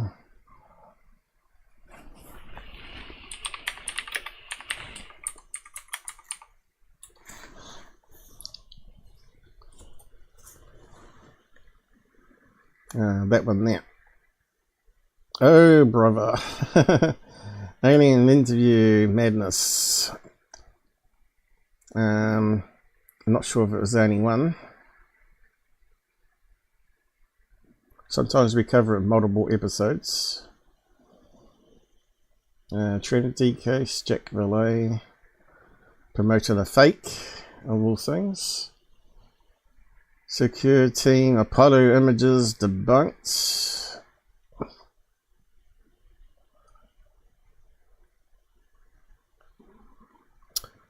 Yeah, so it's amazing how much we cover on this channel, and I'm being told to go away by Reddit users. I'm a spammer apparently, even though I only post maximum 3 a day. I'm still classed as a spammer. But anyway, whether the mods ban me or not, I don't really care too much anyway. But it's not free speech, obviously, if they do. Go, close it down. On to the next bit. J. Anderson, Project Unity. Senator Karen Bianchi had a UFO abduction experience. Now, who that is, I don't know. I was on my way from Natals to Puerto Arenas, whatever that is. Sounds like down in Mexico, is it? A large rotating light, a saucer approaches me. My vehicle turns off. Sounds a bit like Close Encounters movie. I was talking on the phone with someone, everything went off, and then I appeared about 200 meters ahead. Okay, he looked 200 meters ahead, maybe. And then I started to see owls everywhere. No, not the old owl story. That comes from Ridley Schreiber's account, isn't it? I have very difficulty in believing anyone that talks about owls. Can't say any. I've never seen any owls in my experience. A person came and gave me an owl. An old bald guy came to my office and brought me some papers. And he told me you have to spread the message. And he brought me some papers that were secret from NASA.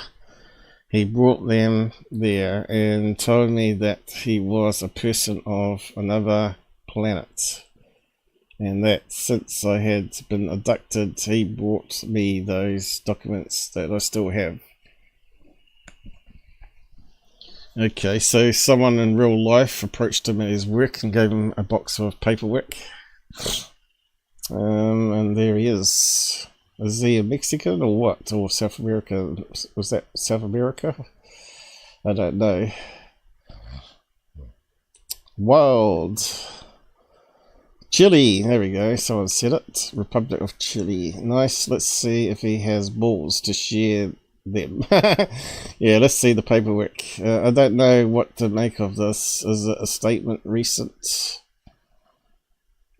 I'm just curious that my human avatar is a Chilean citizen. No. He added at the end that every time he shook people's hand, they both would get static. This happened for a year. Well, that's not unusual. Certain people have different static charge on their bodies and the resistanceness to it.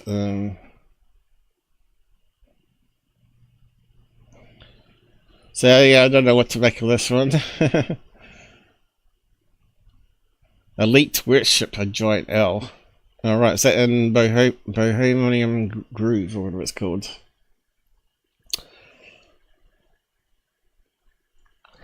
Yeah, the owl stories don't gel with me. Anyone that talks about an owl story, I think, is a fabricator, or they've had planted memories.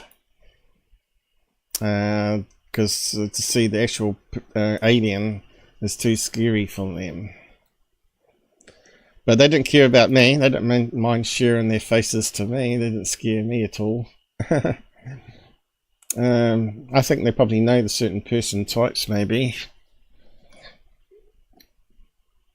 And sort of activity on the side chat going on. Anyone else out there on the other platforms, do say hi. It should combine it here. What's happened? I thought I had it adjusted. Is it growing in size again? I had it adjusted so it wasn't covering. Might be worth something with all the art of the tripods. We're talking about here. Shogun, me and my friend typed out all the word from it. One typewriter. Oh, you're talking about War of the Worlds. Oh, right. Okay, yeah, I was like a big fan of that record. I used to listen to it quite a lot. Also, the Eagles. I got a copy on vinyl. I'm not sure if I kept mine. I got rid of my LPs when I went to Australia. Might be worth something with all the arts. Yeah, it might be worth $100, you know. It might be. There was a special booklet that came with it too, with lots of art in it. I don't know if yours come with that or not. I was really disappointed because it came in a tube and I didn't know how to open the tube, and I went the wrong way about it and I ended up tearing it in half. And I was really disappointed. It took us months and months to get a copy because they only printed so many of them. They all got snapped up. probably by collectors, probably. What's that one? You must be about the same age as me, then 40. Me, 50s, I am. I remember writing words out to the police, LP. Now you can just Google it and it'll give you the lyrics of the songs. I'm was a vinyl record collector, low-key, a dealer for many years. Well, that's where Virgin started. He was trading second-hand vinyls and books. Now he's a billionaire.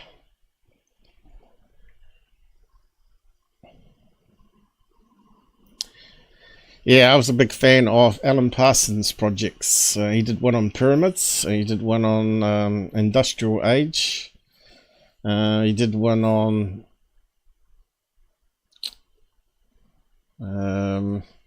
Adam and Eve. All of them are pretty good.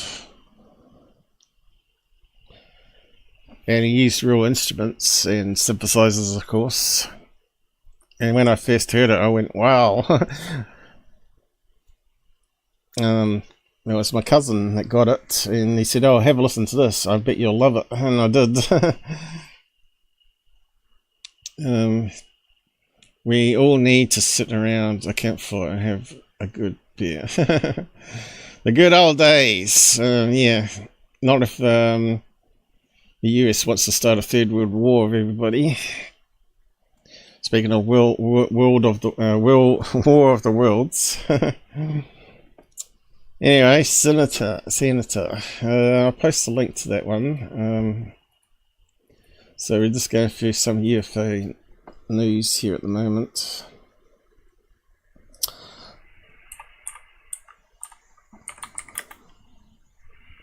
There might be some more comes out about it.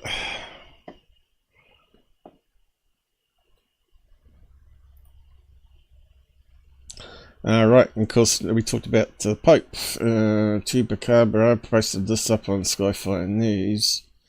Vatican preparing guidelines for apparitions, other supernatural phenomenon. Now, I don't think it included aliens, did it? And you had to translate it from, was it Latin or whatever it was, to English? But it has been presented yesterday, I think. There's an article on it. I don't know, there probably is. Let's have a look. Vatican, or Vaticon, that forgives pedos in its company. Vatican new guidelines. I believe they're training like 1,000 new exorcists every year now in America or something. They reckon it's a plague, which is quite interesting.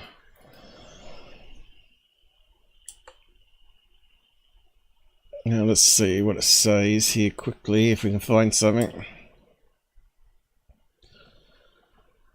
There we go.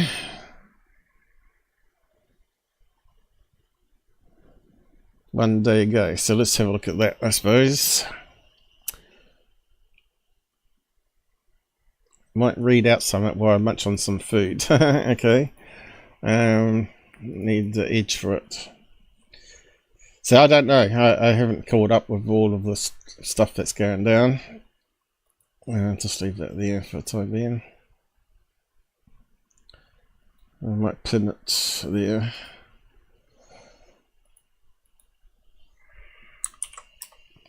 Makes it smaller, you see. Alright. I've got something popping up already. Okay, let's see if it read it out. Vatican releases new norms on alleged supernatural phenomena. The Dicastery for the Doctrine of the Faith releases a document detailing new norms regarding cases of reported supernatural phenomena. As a rule, neither the local bishop nor the Holy See will declare that these phenomena are of supernatural origin, but will only authorize and promote devotion and pilgrimages. By Vatican News. A new document from the Dicastery for the Doctrine of the Faith published on Friday, May 17, has updated the norms for discerning alleged supernatural phenomena. The norms come into force on Sunday, May 19, the Feast of Pentecost. The document is preceded by a detailed presentation by Cardinal Victor Manuel Fernandez, prefect of the Dicastery, followed by an introduction and 6 possible conclusions. The procedure allows for faster decisions while respecting popular devotion. As a rule, the Church's authority will no longer be engaged to officially define the supernatural nature of a phenomenon, a process that can require large amounts of time to thoroughly study an event. Another new norm involves the explicit involvement of the Dicastery for the Doctrine of the Faith, which must approve the local bishop's final decision and which has the authority to intervene motu proprio at any time. Many cases in recent decades have involved the former Holy Office, even when individual bishops have expressed themselves. However, the interventions have usually remained behind the scenes and were never made public. The Dicastery's new explicit involvement also relates to the difficulty in circumscribing phenomena, which in some cases reach national and even global dimensions, meaning that a decision made in one diocese has consequences also elsewhere. Read also. May 17, 2024. Facebook, Twitter, WhatsApp. Open to the mystery, caring for the faith of ordinary people. May 17, 2024. Supernatural nature. Reasons for the new norms. The document originates from the long experience of the last century, which saw cases where the local bishop, or bishops of a region, rapidly declared a phenomenon's supernatural nature, only for the Holy Office to express a different decision later. Other cases involved a bishop saying one thing and his successor deciding the opposite, regarding the same phenomenon. Each event also required lengthy discernment periods to evaluate all elements in order to reach a decision on the supernatural nature or non-supernatural nature of the phenomena. These time periods sometimes contrasted with the urgency to give pastoral responses for the good of the faithful. The Dicastery began revising the norms in 2019, leading to the current text approved by Pope Francis on May 4. Spiritual fruits and risks. In his presentation, Cardinal Fernandez explains that, many times, these events have led to a great richness of spiritual fruits, growth in faith, devotion, fraternity, and service. In some cases, they have given rise to shrines throughout the world that are at the heart of many people's popular piety today. However, there is also the possibility that in some events of alleged supernatural origin, serious issues that harm the faithful may arise. These include cases where from the alleged phenomena, profit, power, fame, social recognition, or other personal interest, 2, art. 15, for degrees, are derived even to the point of exerting control over people or carrying out abuses, 2, art. 16. There may be doctrinal errors, an oversimplification of the gospel message, or the spread of a sectarian mentality. There is the possibility of believers being misled by an event that is attributed to a divine initiative but is merely the product of someone's imagination, desire for novelty, tendency to fabricate falsehoods, mythomania, or inclination toward lying. General guidelines. According to the new norms, the Church will exercise her duties of discernment, based on the following. A. Whether signs of a divine action can be ascertained in phenomena that are alleged to be of supernatural origin. B. Gina Cayley. Listen to our podcasts. Oh. Subscribe. I was going to scroll ahead to see how much more there was of it, but yeah, I macked it up. Didn't mention anything about aliens precisely, did it? I was talking about more spiritual and paranormal from what I could see there. And they also put in that thing that some people may be imagining things, and probably also mental health, right?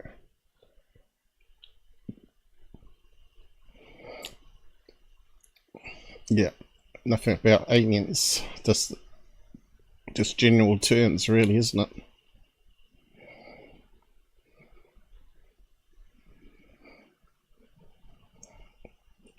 Yeah, it looks like it went on a fair bit there.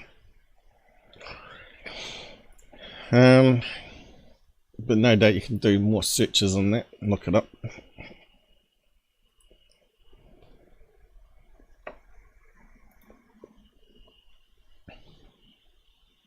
Oh, yeah, I've got to get rid of that one.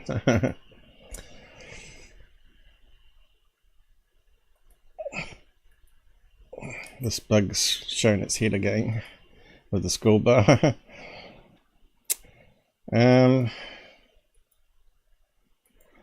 Yeah, on to the next bit.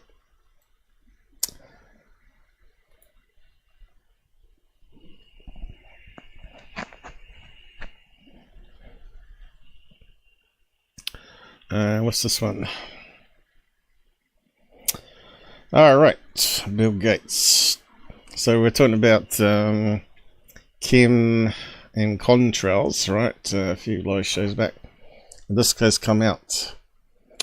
CNBC. Bill Gates is backing the first high altitude experiment of one radical climate change solution, creating a massive chemical cloud that could cool the Earth. It's called the solar geoengineering.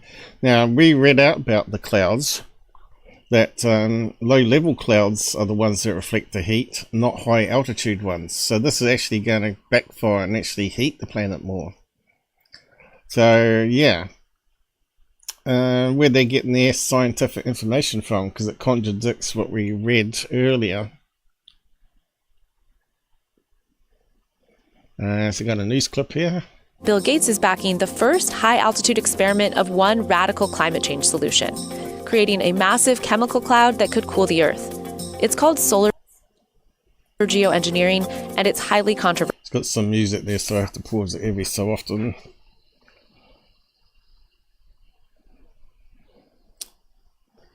But even though it does, we know all clouds reflect outwards, they also reflect heat back down to the Earth.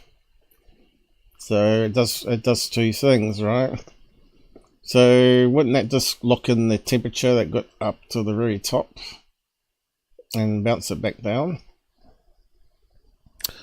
Or is there something we're missing in our research that we did on it? So like maybe a certain altitude above most clouds, and then maybe this artificial cloud, the other clouds reflect the heat, while the other clouds below, they wouldn't have as much going up to the top of this one. I don't know. It doesn't sort of make any sense to me.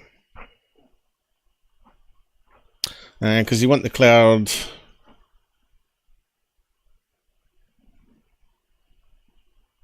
I don't think you need a cloud of chemicals for starters. I think it can be done with gradually building, but like a dye, what do you call it? What's that thing called? Biosphere? No, Dyson sphere, where you build it around the sun. Well, in fact, you could actually build space mirrors to reflect the sun, but also convert the energy into electrical and beam it with a laser beam. You know, I'm not sure if we can find anything on it. Solar farm in space, using lasers to beam back the energy.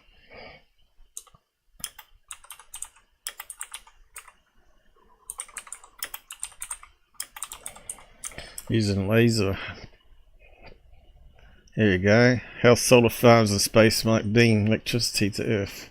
It's been around since a couple of years now, the idea. I wonder if it's got any pictures today. Looks like the font is extremely big. And probably have to scale it down.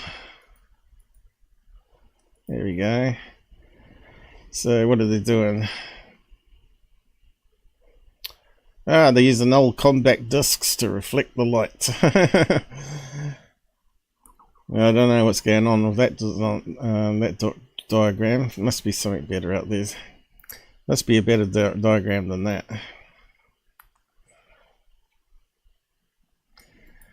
The first time ever Space Solar said he has demonstrated a 360-degree power transmission system for wireless beam and energy.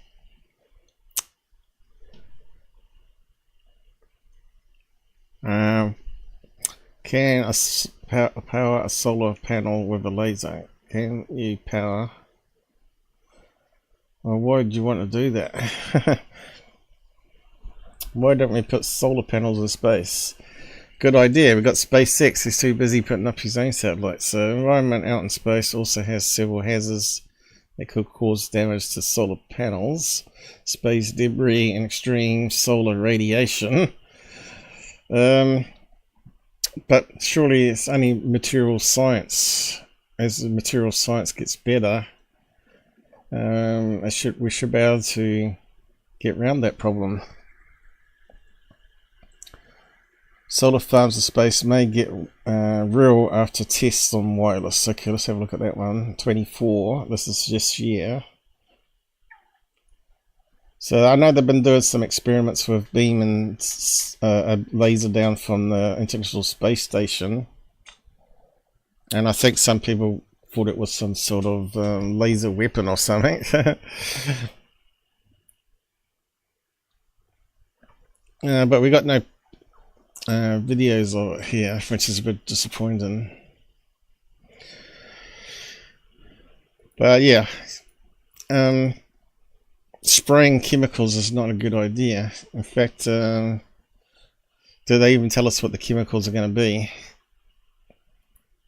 Let's see. Bill Gates.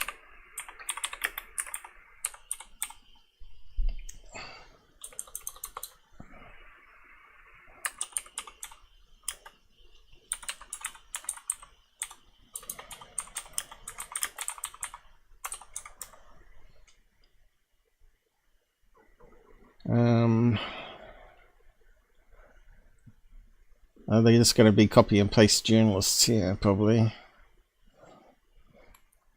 They won't know what's in the chemicals. They probably won't tell us. Oh, here we go. Photovoltaic technology. Is that the same thing?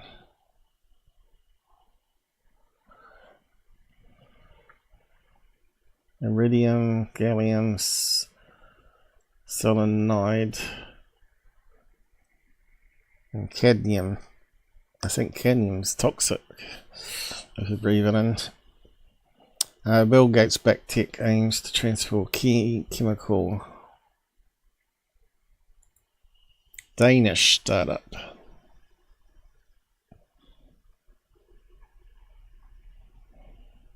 Green hydrogen. Yeah, I don't trust that guy. A Danish startup.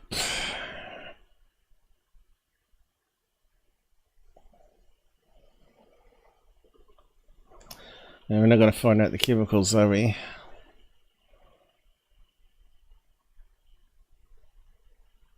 I suppose I could put over Russia. It doesn't matter if it kills the Russians. Or Chinese.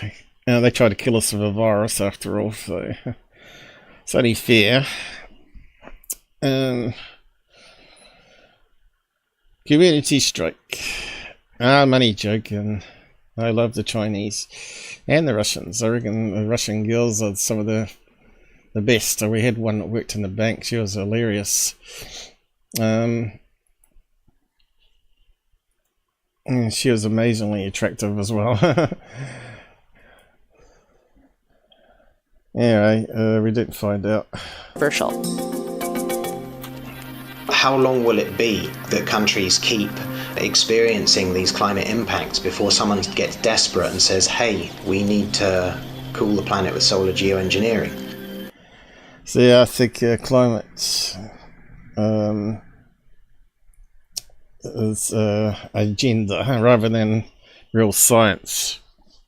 Although we know climate changes all the time, how much of it is really man-made, you know? This has always been the debate.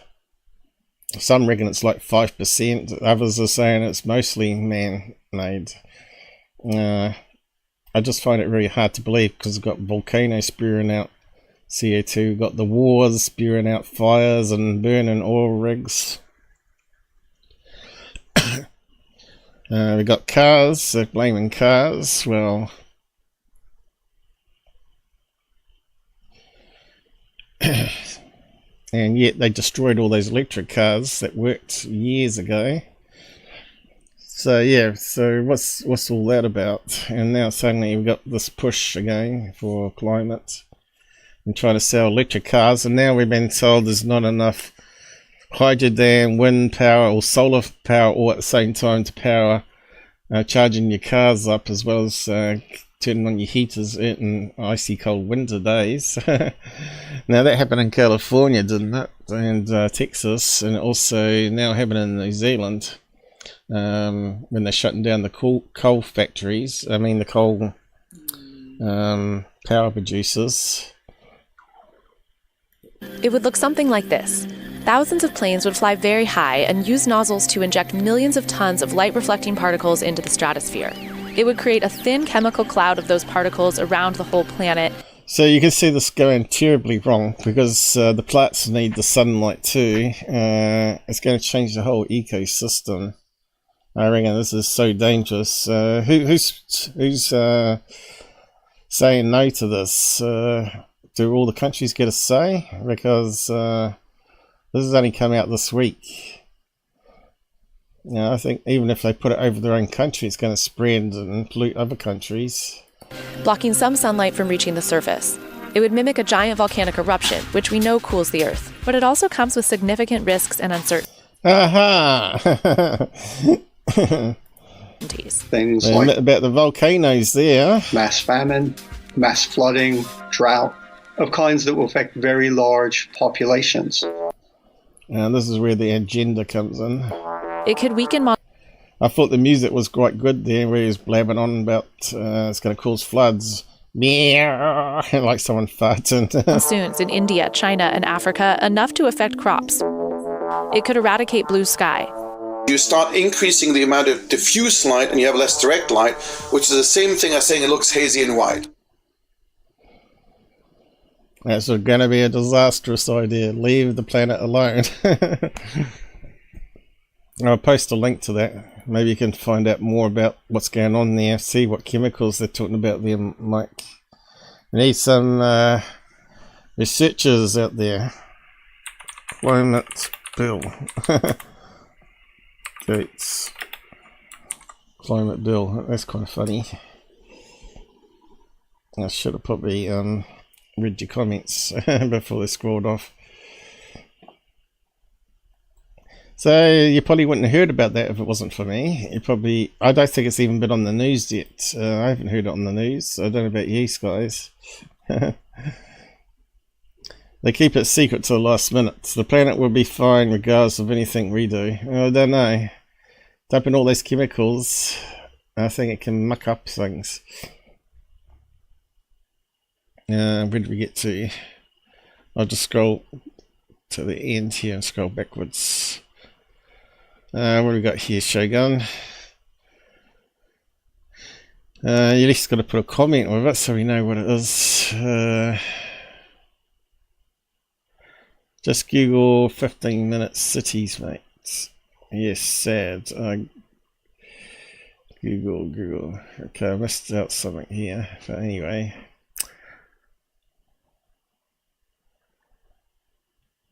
Where does it all begin?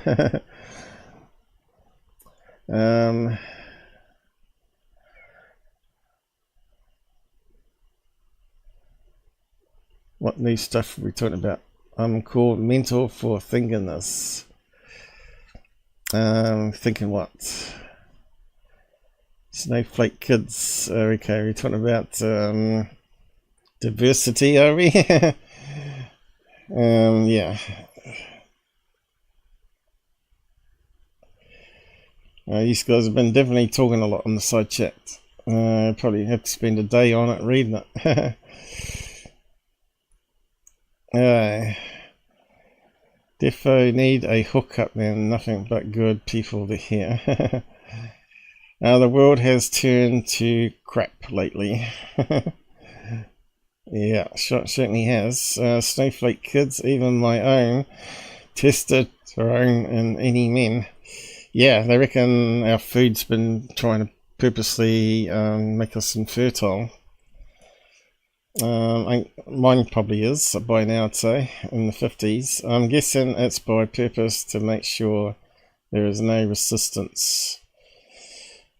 I hear you, Mike. I called mental for thinking this. No. So most people won't talk about it because they're too scared to mention it because they'll get censored or attacked by these green people.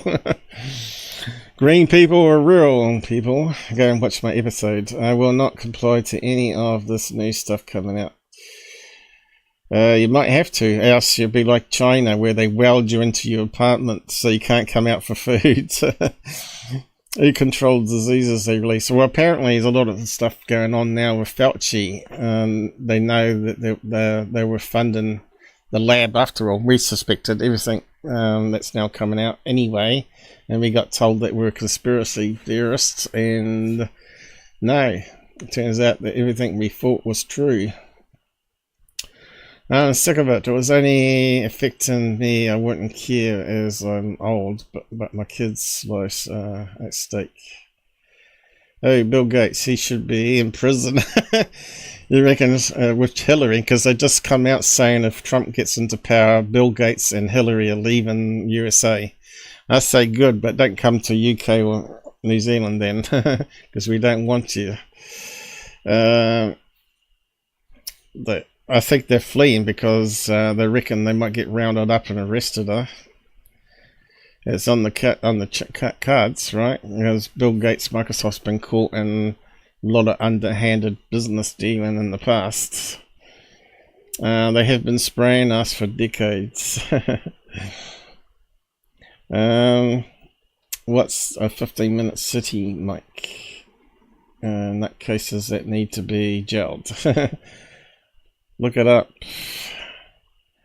Feels like there's an oppressive heavy force welding on humanity. There's certainly a lot of more nut jobs in power, that's for sure. It's already in place, and the farmers are saying their crops are dying due to a lack of sunlight. Well, I think it might be a lot of things. Pesticides and GMOs. Food sabotages have already begun. They've already started affecting what farmers do in New Zealand with their agenda. There's nothing wrong with climate. The only problem is them effing with it. I'm fed up with warning people about it. Well, there's the conspiracy that the government secretly added in stuff to kerosene on jets, and that's what's being added to the contrails of the jets, barium and all that. But there hasn't been any evidence of it. I don't think that anyone has definite proof of barium being added to it. Because if you don't believe the mainstream scientists, there's going to be a lot of home scientists out there doing tests on soil and air pollution.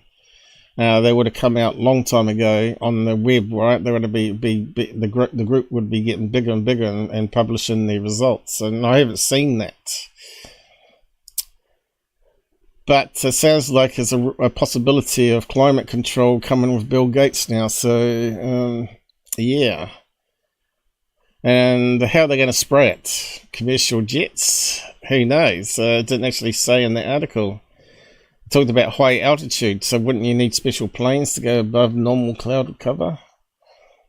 You want to get to almost the edge of space, wouldn't you, to create the shield?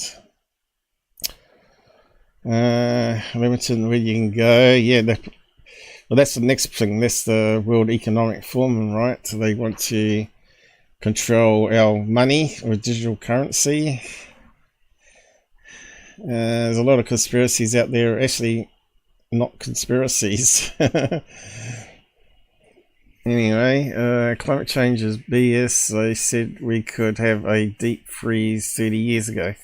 They can't make up their mind. We're either going to freeze you or we're going to be cooked. And we're going to run out of fuel, which has never happened either. There's a lot of lies. Money grab and fear mongering, yeah.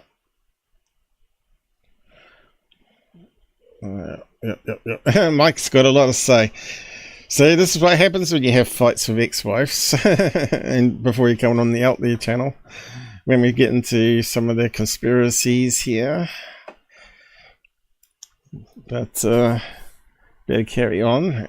Else we'll be here all day. And we have people saying, I'm not watching 6 hours of Out There channel. I ain't got 6 hours for Out There.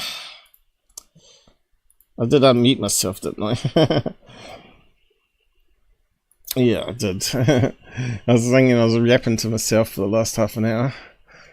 I didn't want you to hear me munching on stuff. Yeah, is that the right one? I think it was. Alright, this guy's doing the rounds again. And you can see another person that's deleted their post as soon as I answer to it. And of course, UFO interest.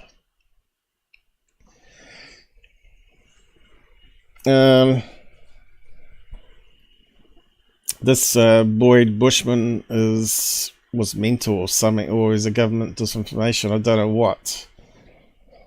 But he was showing fake pictures, rendered pictures, artwork, claiming they were real of alien craft and all that. Also showing the Kmart alien doll, and they found various of these alien dolls on the shelf. And now the conspiracy people are saying, well, that was planted before he came out. That they put the alien dolls out on the shelf, so when he showed a picture of one, people would dismiss it. So you can't win in ufology, right?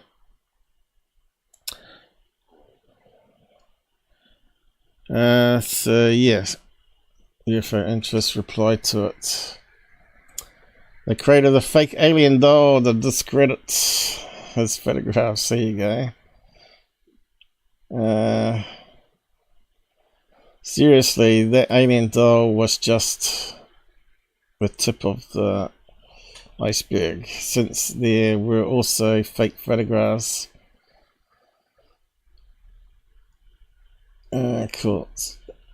I think he had a link to his original analysis, didn't he? He's got a link to Metabunk. Let's have a look. So all these pictures that he showed, people found the originals.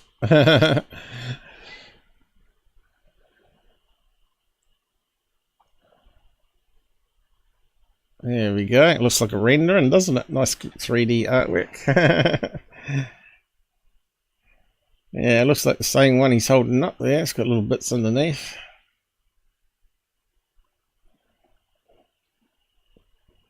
It's not the best quality photograph, is it? I wonder why. Now, that's how you make fakes, right?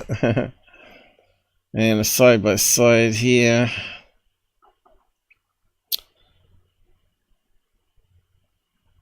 And the source of the fake. Billy Meyer rendering. Oh yeah, it looks the same. Same top. Same dark light patterns. And the Kmart doll. And we've seen that with Jaime Maussan using that in his fakes as well. Yeah, that's appeared a few times. This bendy alien doll that you can get from Kmart, or used to be able to. So the sewing into the hands and feet. 1, 2, 3, 4. It's not a 3-finger alien. So he's got a picture of DC, is it? From that photograph there. With a streak going across it, which is the aircraft.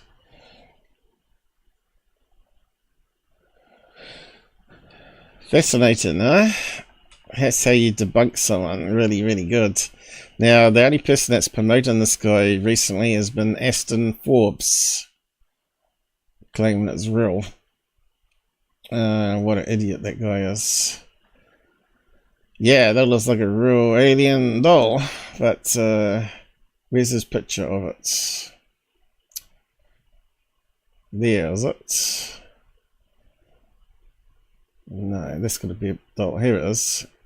So there's the alien doll. Has someone got a close-up of it? Let's zoom into it. Yeah, it looks like the doll, doesn't it? Looks like something that you'd see on one of those Thunderbird type shows, like Stingray, or what was the other show? It does look like a Thunderbird early puppet though, doesn't it? Of course, I know personally aliens don't look like that because I've seen one 3 feet away from my face, so I can say that's as fake as it comes, and it looks just like the alien doll here. Exactly the same proportions, right? So yeah, when that first came out, I debunked it, and so did UFO Interest and many other people at the time that it came out. So it's doing the rounds again, so we're debunking it again as nonsense. And it'll be doing the rounds on Reddit as well. And if you tell them, send them the link there saying, well, that's been debunked, do comparison here, they'll downvote you until you can't post anymore because you get negative karma. Moving on. Oh, alien scientist, he just cracks me up. He's really, really getting angry. He's a bit like Mike today. He's really, really angry about things. And so, yeah, I just had to read out this one. I'll just go back a bit. Jeremy Rise, alien scientist. The man is a proven liar. Not him, but this is what he's saying. The man is a proven liar and a fraud. So who's he talking about? Hey, my son. Certified the clay alien fake dummies and mummies, I mean. Only the alien dummies, I believe it. So this is what he said. This man is a proven liar and a fraud. Yep, and he hangs around with third phase. That should be enough for anybody. Stop letting these hoaxes distract the UFO Twitter community with paid actors pretending to be scientists, using fake credentials to bullshit plaster dolls made with disfigured animal bones. Well, some humans mixed in as well. This is not real science.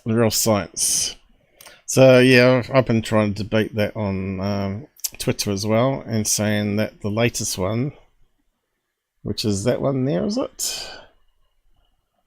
With the feet that goes upwards with the 3 toes. I said that that's a 3-toed sloth. You can see how big it is, right? It's not really big.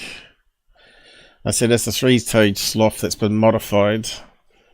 Probably added some human bones to it, and then plaster, well, clay put around it to hold it all together.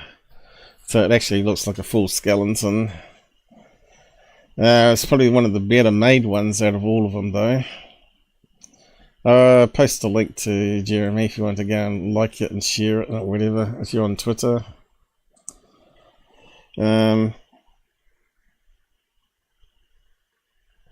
Honestly, I wish I could be abducted by aliens. Me and my kids, take us away from the madness. Yeah. I don't know, it depends how scary the aliens are. You want the good aliens, the brothers, the space brothers. A bunch of rich monkeys killing all the other monkeys because they want to control. Yeah. I used to think that the old friend I had at 10 years old that said he was alien and nobody had any memory of him. Now I am thinking I wasn't crazy and he picked me up for a reason. Well, you didn't lose your memory of it, so yeah, no one else can remember it. Well, that's what I was going to ask you about, that, to retell the story again. I was going to ask you a few more questions on that. Surely you had school photographs taken, and did you have a school magazine? We had a school magazine, and school pictures of people would be put in there. I think the Americans do it, what they call it, where you can actually look at all the people's faces, right? When they get a serial killer, they go, "Oh, this is what he used to look like at school." I used to think that the old friends, okay, we read that one, Margie of the world are crazy and non-logical. Yeah, I agree. And they like to attack people like you and me for even suggesting it. So I didn't post that, did I? Alien scientist, he's a good guy. But I don't agree that he's on the right track for anti-gravity, but at least he's trying. He has got better over the years as well. I found him really a bit hard to understand. He was a fast talker, and he sort of mumbled, and I found it really hard to follow his live shows because the way he hosted it. He didn't zoom in so you could read the font like I do. But he's definitely got better. And he's definitely correct on his viewpoints, especially on Bob Lazar and Jaime Mazzan here and Dr. Greer and all the others, exactly the same as I keep pointing out. So, clever people out there, and no one's listening. Okay, so Bledsoe's at it again. Summoning the UFOs. New Chris Bledsoe Orb UFO video. What do you think it is? So I'll just play it and see what you think it is, guys. There's a beautiful orb right there. There's an orb right there, guys. I come from southern redneck country. I don't know. Where's he come from? Night. That ain't even zoomed. He sounds a lot worse than Bruce Maccabee with Parkinson's, doesn't he? It's in the cloud or going. It's gonna be on the ground. He should team up with Dr. J Radio. Yeah, guys, I think that's not a UFO. I think it's a flare. I should do a comedy sketch, really, shouldn't I? And mimic these guys. Through the cloud. I'm so excited. It's gone behind a cloud. East of me. East of me. Man, is it bright. Oh, I shit my pants, bro. And I got millions of followers. They give me lots of money. And I go to church and I can heal people. And they all believe it.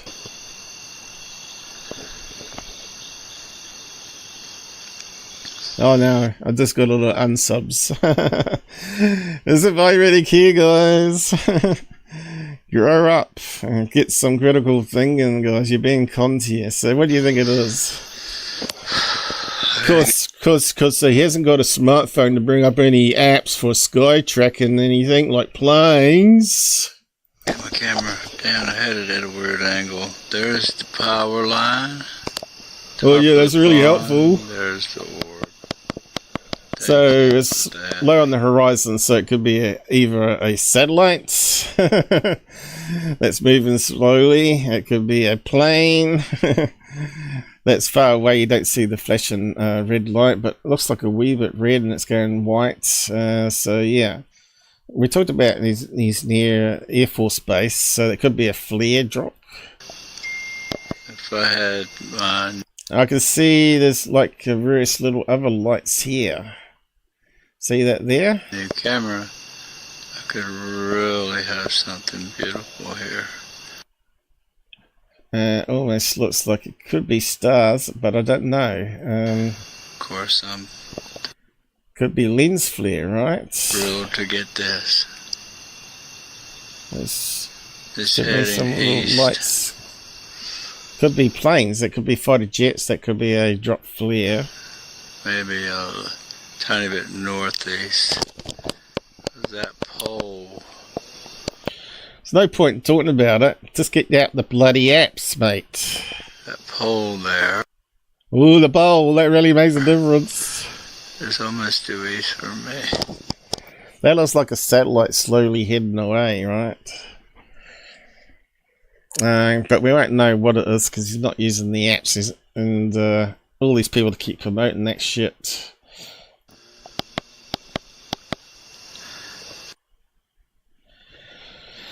It just makes me really angry and sad, just like alien scientists. So I said here, lead balloon. Yeah, that's another one that you could add to the list. Did use tracker apps to check like Pro would? No, he didn't. And that's it, guys. Skyfire knows for you. They don't do any analysis on it. Time and date. International Space Station. Yeah, that's right. Something slowly moving across the sky. That can go from 1 minute to 5 minutes, right? Interesting, but the clouds make it appear to move, even though it's not. Yeah, you need to use the apps, and then you can eliminate plane, and then you can eliminate, well, you can't if it's military, of course, exercise. Then you can eliminate at least International Space Station and other satellites. What do you think it could be? Demons! What have we got this one here? Looks like someone cheapened out and rendered a spirit orb. Don't know what that guy's on about. Yeah, didn't he go to NASA? Didn't someone say about NASA here? Has NASA ever come to the site with professional equipment and confirmed these events? Well, they're meant to have had a NASA team out there, but it turns out he was an ex-NASA guy with his own company and a fan of Bledsoe, so he had naturally a biased scientist. Yeah, I kind of think it could easily be International Space Station hidden away. But we do know last time he filled Triads, which was a special Navy satellites in a group of 3. But anyway, here's another one that gets me blood boiling. Like Mike is angry, I'm angry too. Anyway, I'm done. No, you're not done. You're never done, Mike. Could be a false memory, I guess, but I have strong memories. Yeah, if you went on to Lou Reviews, he's got a shrink on there. It will say you're having a hallucination, you know. I said to him that mine can't be hallucinations because I've got physical evidence. And I wasn't even asleep, you know, and he was talking about sleep paralysis and all this, and I said, well, half of mine didn't even happen during sleep. When I was fully awake with a cup of tea in my hands, unless you get hallucinations from drinking tea. Maybe you do, I don't know. But certainly looked pretty real to me, and I wish I could play back what I could see in my head, and Mike could probably be the same. Wish he could play back what he has in his head. So all the skeptics out there can stick it up their bums. What we got here? It was set in motion by 2 different magnets. Okay, what we got here? The bunkers need a new game. Balloons. In 1709, the Jesuit priest Bartolomeo de Gusmão demonstrated a flying machine heavier than air in front of the Portuguese Casti Indi Palace, flying in front of the palace. Now I looked at this, because I covered Vimanas not long ago, knowing it was these stories come from religious texts, right? Mythology. None of them were in scientific books or news articles or anything like that.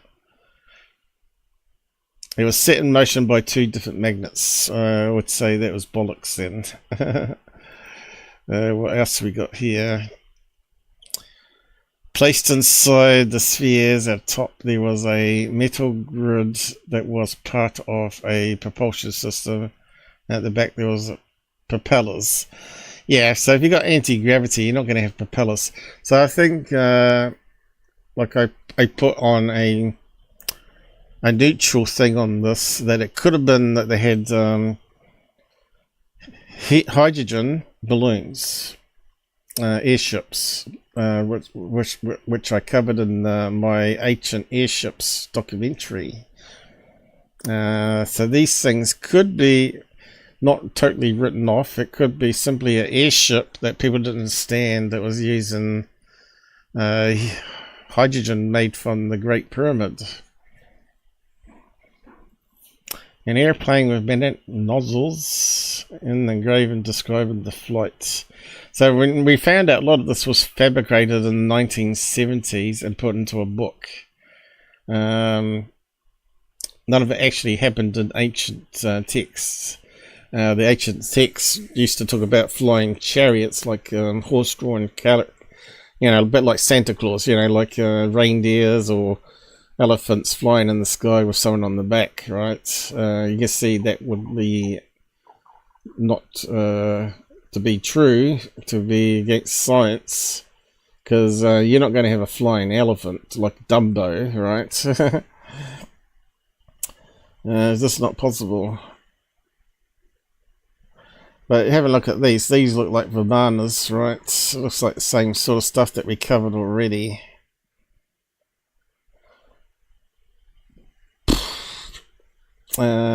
See, that wouldn't even be too small to be a hydrogen filled balloon, unless that's really super light, And where's the propellers to push it along? There is none on that one.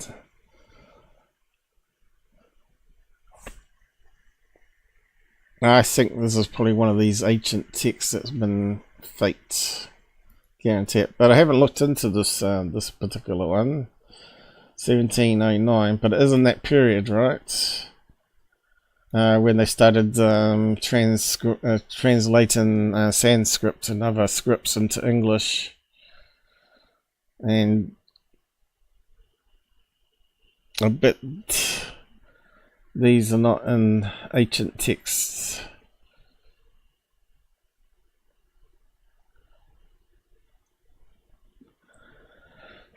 Now the metal grid here reminds me of an iron lifter though, but yeah, having that been highly charged above people, not a couple of feet away.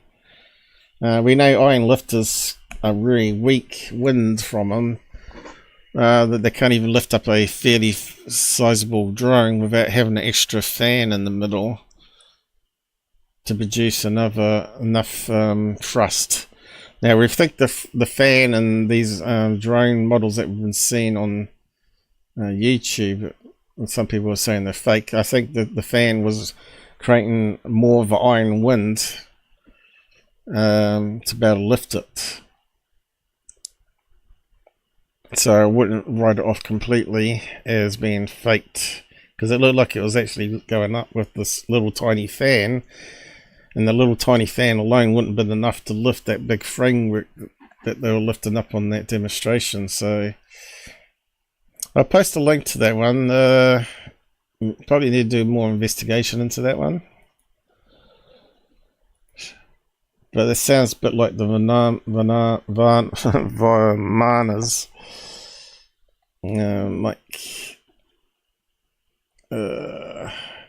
Okay, he's gone quiet. 1709. What's going on?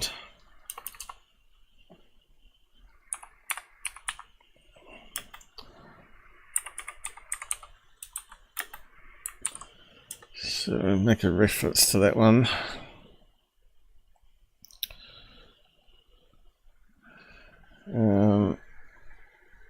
So there's all the sort of stuff that people put up.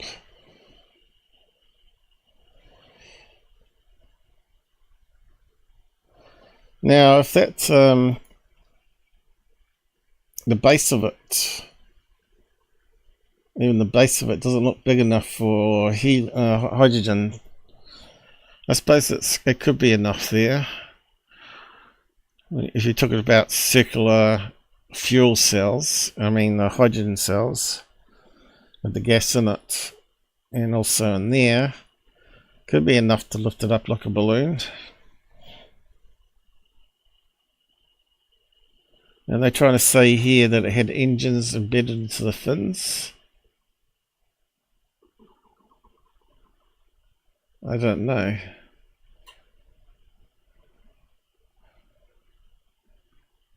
I think it's pretty it's being made up here. This doesn't look anything like this here. These look more like jets, and this looks like a normal decoration. Like feathers.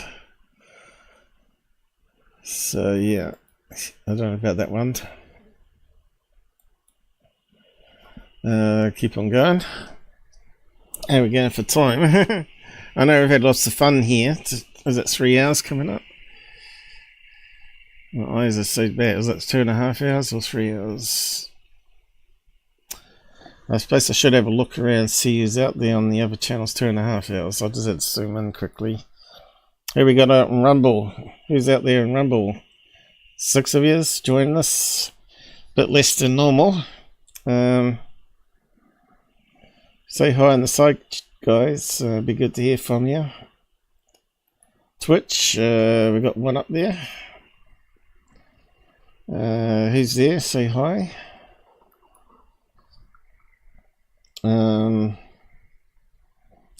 Holy God. They got 2 watching on Odyssey. That's got to be a first. Hi guys, say hi there on Odyssey if you want. Be good to hear from you as well, being first timers. And Pilled. Let's see how we're going on Pilled here. I'll just reload it in. Oh, it's not looking really good on Pilled. We got 34 passed by, and only 2 currently watching, and only 2 likes. So that's pretty bad. It's getting really bad there at Pilled. I'm not sure. I think it's all working. We're not getting any funny errors. Again, guys, if anyone out there on Pilled, say hi. And who we got on Twitter? Anybody? That's gone blank on us. I have to reload that one. It's put some timeout code on there for some reason. Bad Elon Musk. Your system sucks for streaming.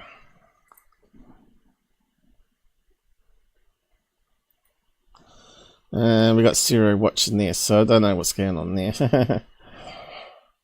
Well, anyway. Must be something better going on than the Out There channel, right?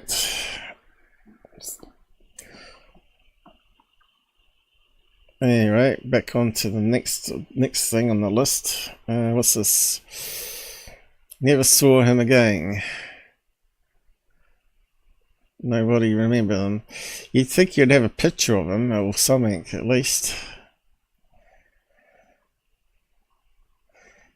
Yeah, it could be multiverse there. Mandela effect.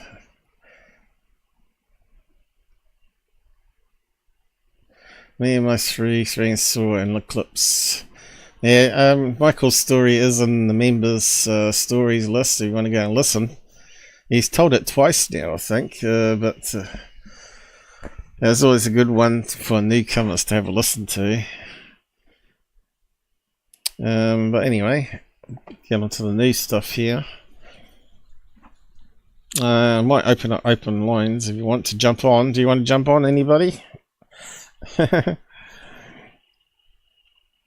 just say so in the side chat. Let me know if you want to jump on. Because when something bad happens, she just says Charlie Wiser. So there seems to be something going on with Charlie Wiser and Anjali, or whatever her name is. The one that claims to be in a cave on someone's property where there is no cave. And talking to aliens. I don't trust her. She befriends everybody, and spending time with GUFON is a no-no. I don't believe her story. Anjali sees a meme on Reddit hinting she had group sex in Lavi's Love Tunnel, whatever that is. A discussion ensues about drugging, filming, and gangbang. Even though Charlie Wiser has never created any such memes or said similar things, AJ decides Charlie Wiser did it. Fake rape application, Charlie Wiser did it. Okay. So there's a lot of politics going on between different groups of people and individual people, as you can see. Anjali says Charlie Wiser did it. All of it. Bad Charlie. I never believed, wrote, or memed that she was assaulted. I never drove anyone. Well, apparently she's meant to be sick with cancer. And when she was in the tunnel, she was in a wheelchair. And she had a smartphone used as a torch. But didn't bother recording anything with it. Now, you wouldn't use a smartphone for a torch to see what's in the tunnel, would you? Why would you be in a wheelchair in a tunnel in the first place? You'd have people with you pushing you along, and they would have torches and head torches. So, I don't know, the whole story just sounds like a lot of made-up cobblers. She first came out saying that she was going to get a team together to go back there to investigate the tunnel. And she was trying to get permission and crowdfunder, I guess. Everybody's after money. But you got to remember, she worked for the Defense Department.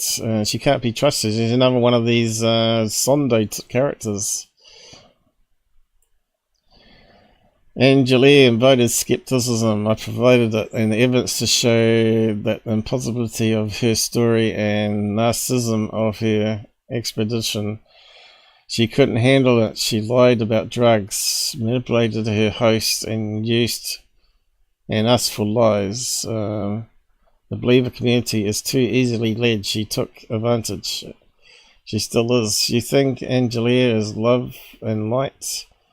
A mouthpiece for higher beings with a message to save humanity from a plot of this spiritual advisor worth listening to? No, I don't.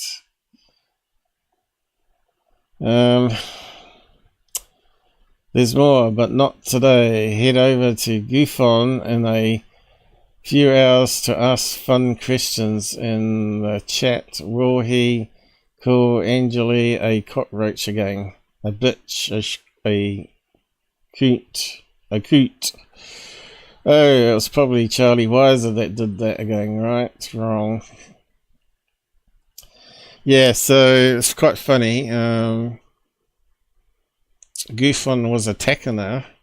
Now they're all best buddies, as long as he's getting new subs from being associated with her.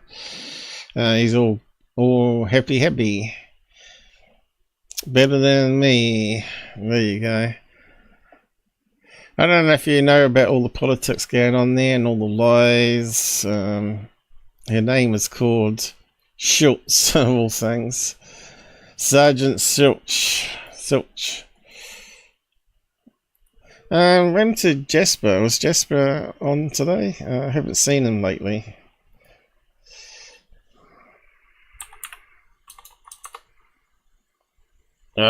Stupid pop-up thing. Go away. See, I want him to change this, but he hasn't still, unfortunately.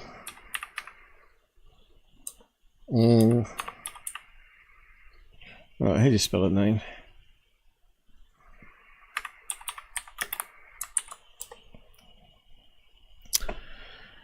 The drama each week. It's never ending, isn't it? It's worse than Reddit though, Twitter. Hey, so this is what happened this week. Crazy sunspots. You remember they're talking about climate change all the time. They don't tell us about this. Yeah, if you thought yesterday was bad, that left side is being to facing us this next week. It looks like a little more volatile and active, possibly for high for a direct hit. So you might remember, I think on the news this week we had Southern Arabella, Borealis, or whatever it's called, Southern Lights, and not Northern Lights. And that's because of these extreme coronal emissions happening. This thing here, look, coming towards us, bush. If we didn't have a magnetic field and atmosphere, we would be cooked, like the movie Knowing 2012. Was it 2012 or Knowing? It was just called Knowing. Good movie to go and have a watch. So the sun is a wee bit crazy lately. Who knows? We could be dead tomorrow or overnight. Something's going down. He's got some more here. Stereo ahead, H1 and H2. Let's have a look at that one. Oh look, cover up, big white square. You know, that was obviously lost data. And you can see that's where the ejection happened. It corrupted all the data, right? They're saying NASA's covering up, NASA's covering up. Oh, look, it overwhelms the whole sensor. And next one. Let's have a look at that one.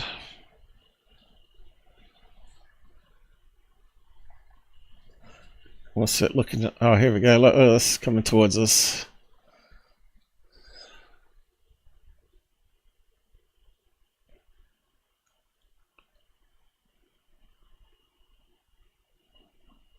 Oh, actually it's coming from there and it corrupts the sensors. Coming that way. Oh. So apparently they shut down some satellites. This was May the 11th, so almost a week ago. It did come our way. Look how violent that looks. This is about to face us. God almighty.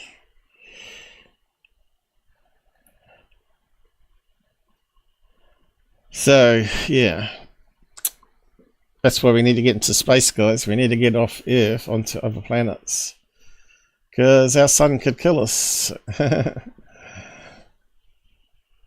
We just don't know. We don't know anything about the universe, life, and the makeup of what's in the sun. But it's kind of scary. I'll post a link to A51S. He's actually a supporter of the Out There channel, but he believes in everything though. But he's really critical. He knows about all the conspiracies. He knows about all the government lies. So I still listen to what he has to say because sometimes he's not wrong. Sometimes he's a wee bit out there, that's all. So if you're on X, you can come and sub to us as well as him and Alien Scientist.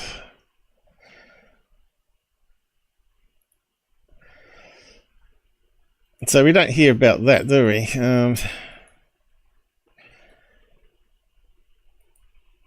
If it wasn't for the internet and free speech, a lot of stuff we wouldn't even hear about. We'd hear some sort of cut down version on TV news or fake version on TV news. The Blackvault, John.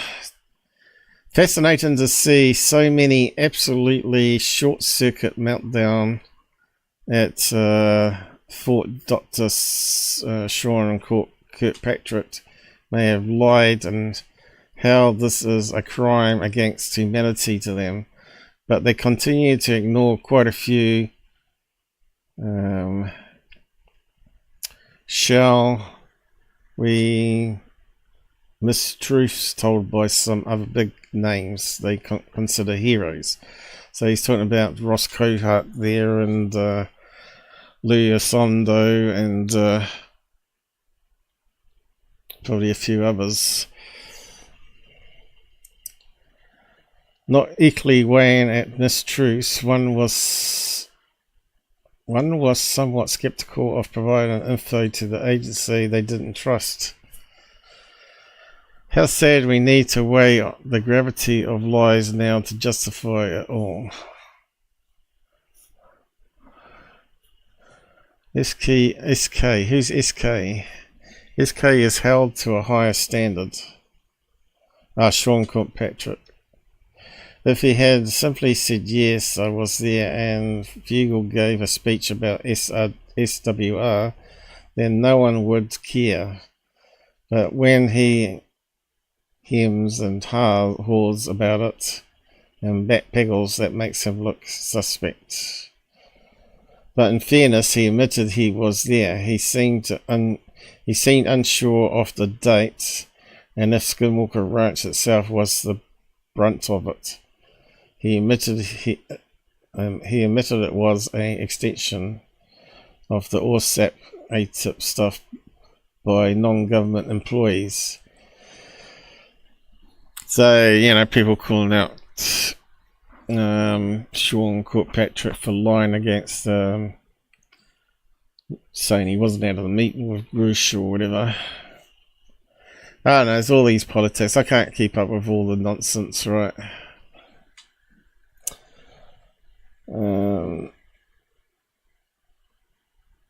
I don't really care about all the stuff. I don't care about Skinwalker Ranch. I don't care about the herons. It's all smoke and mirrors. What I care about is my own stuff. Because I know my own stuff is real, and I know my own experiences were real. And all this is just noise, the 99% noise being added to the real UFO stuff that's out there. But yeah, I don't know, if you want to look into that, you can. SK debate. He's a government employee. He's just going to tell what they want him to tell, and if he misses out, he gets sacked. Well, he did actually eventually leave on his own accord, but was he asked to leave? I don't know. I don't trust any of them. But I care, what I'm more interested in is what John can find out by FOIA request. At least that's documented and signed off correspondence, at least. Hearsay that through word of mouth is just that, you know, unless they got some FOIAs on saying that Kirkpatrick was there and saw Bugle and talked about Skinwalker Ranch. Who cares, you know? If his memory is not that 100%, that if you can't remember if he was there or not. Okay, we got the GUFON. I have to see what that was about now, but we'll just go through his nonsense as well.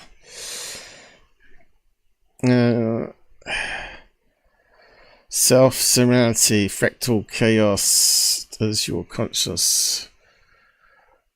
That sounds a bit deep. We could be just a simulation, and probability-wise, we probably are just that. I know you're sounding like a mad scientist. We would not know the difference. I am real, I am, or just simulation. Makes you wonder if we are real or just equation.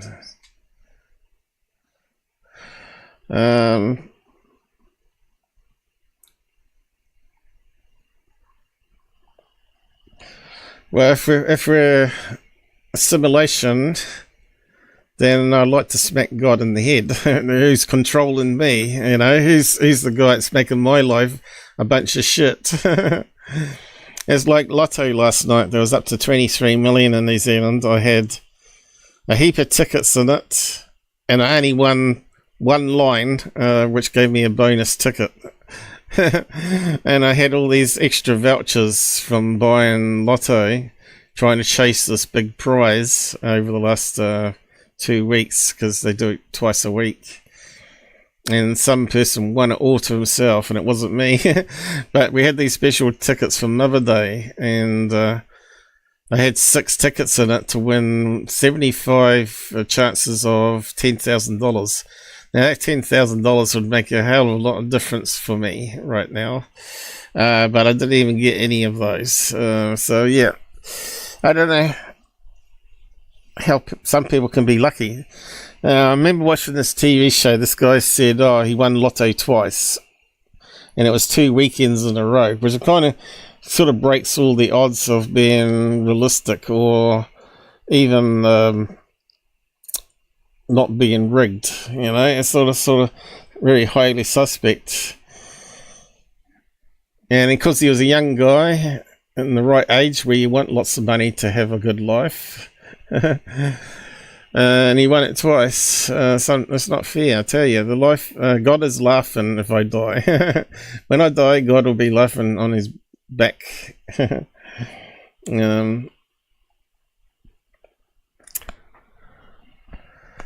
The sim is controlled by something outside the dimensions we live in. No, back onto the dimensions. 5, 6, 7, 8. The dimensional beings. Oh no, you're getting out there. You and A51S, you both could team up, I think, Mike. So yeah, let's play GUFON. Let's see if it's going to be in the right place. I don't think it will be, but let's have a look. In the last report, Bureau suggests. No, I don't think it's in the right place, so I'll just copy it. See, I've complained about this lots of times now, but Google won't do it. They don't give a shit. What do we use to get around that one? That one there, wasn't it? Let's see. I just want to know which. I have to refresh my memory what he was talking about.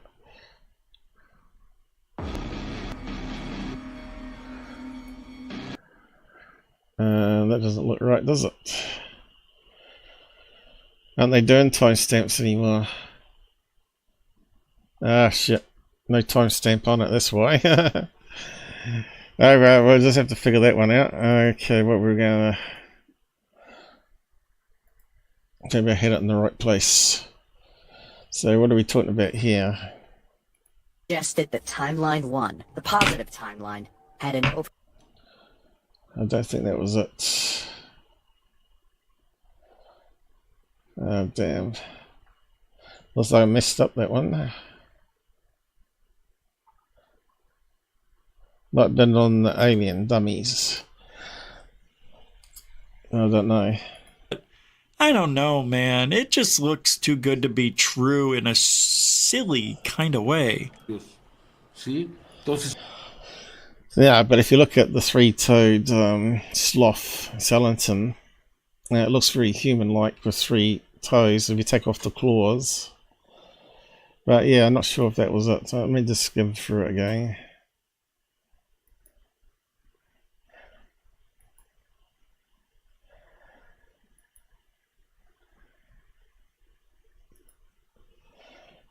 I don't think it was that far back.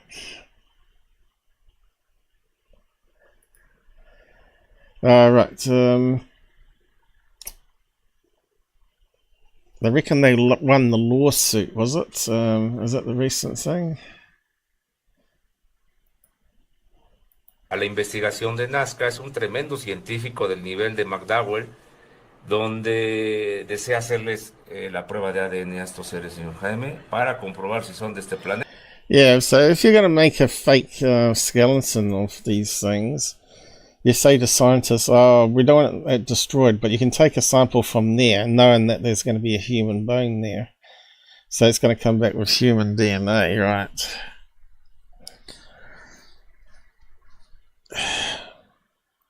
¿Planeta o son Mira, extraterrestres? Usted ya habló un poco. Lo único que no se puede hacer nada hasta que But alien scientist was going on about these clowns.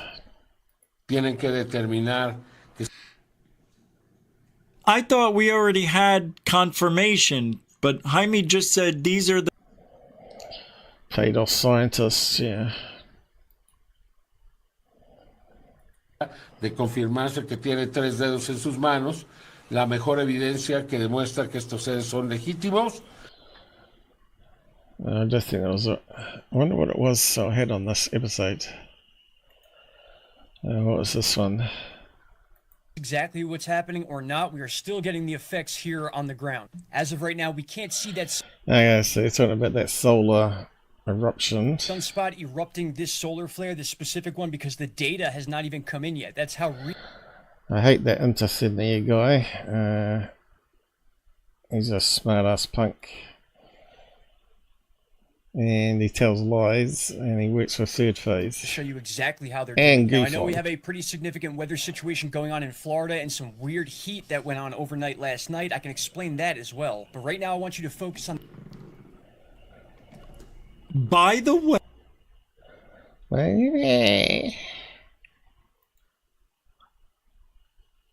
what's that one? I remember. He's playing his own videos. I don't think it was that. Oh, right, could that be what's coming up here?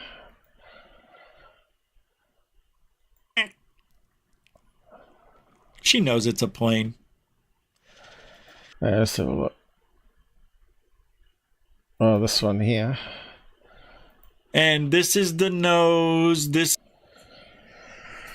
So these lights are going across the sky. I thought first of all it could be a kite, or RC kite, that is. More likely to be an RC kite than a plane, but anyway, this guy's the expert. This is the wing area. I mean, come on. Or something. Oh my god, what the fuck? Ugh. Yeah, Everything about exactly. her is annoying. I don't even know her. I hate her. Is that all you're going to play with it? Where's the rest of it? I hate how they've done this timeline thing now. Anyway, I think that one's a kite. Wouldn't you hear the plane noise if it was a jet or something? But the RC plane, it's really hard to hear them, especially high enough up. But that, I don't know what I was meant to be on this one. Maybe it was at the end. Let's have a look. I don't understand. He's always saying that. I don't understand technology. No, I put this in the show for 100% sure because it's important. He's using crappy screen guards, right? You'll hear it from me. Anything else is not real. So he's basically doing what I do, right? And he's reading out tweets, right?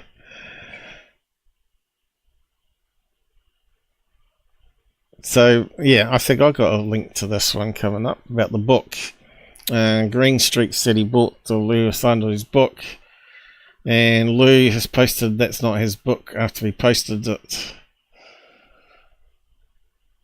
So, something weird going on there, unless there's two Lou Sundays, which is possible, and someone's just lumped him under his name wrongly.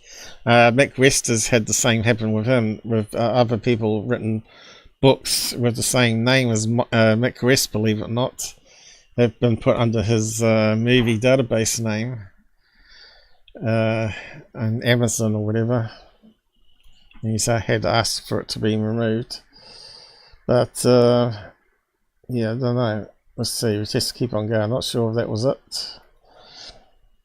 There was some reason I bookmarked this. Would use this to try to see their most optimum future and then follow those. So they were using it to enhance their wealth, et cetera, in a very egotistical way. and that was part of the problem with it. The looking glass device seems to be capable of the same type of process. Blue Chicken is on GUFON. Access a data stream from any conceivable location in space or time, steered I know they can't seem to stay away from GUFON for some reason. via the consciousness of an operator. Oh, come According to the testimony of Burish, the technology was provided to the human race during the Sumerian times, when an advanced contingent of future humans went back in time and provided that civilization assistance after a cataclysm known as the Deluge. The Sumerian cylinder seals were encoded with plans to build the looking glass device.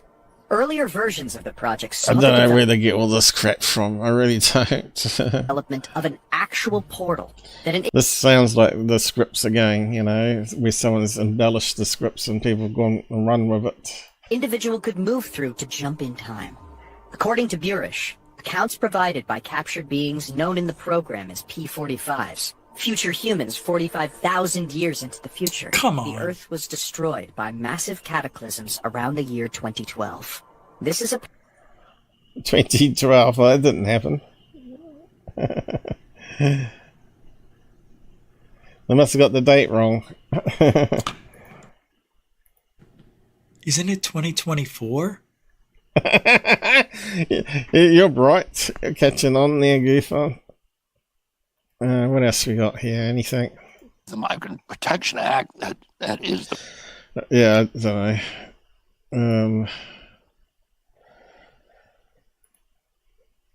I'm not sure if that was what I was looking for, but it doesn't matter. We got a little laugh out of it. Oh, right, it was meant to be this. He was talking about this. That's right. I've gone and closed it now. Oh no, I can play it on here. What was it? It's got to be in here somewhere. There's something about a dolphin. Yeah, something about a killer shark helping a turtle, and he was talking about it like it was a real thing. I'll just see if I can find it again.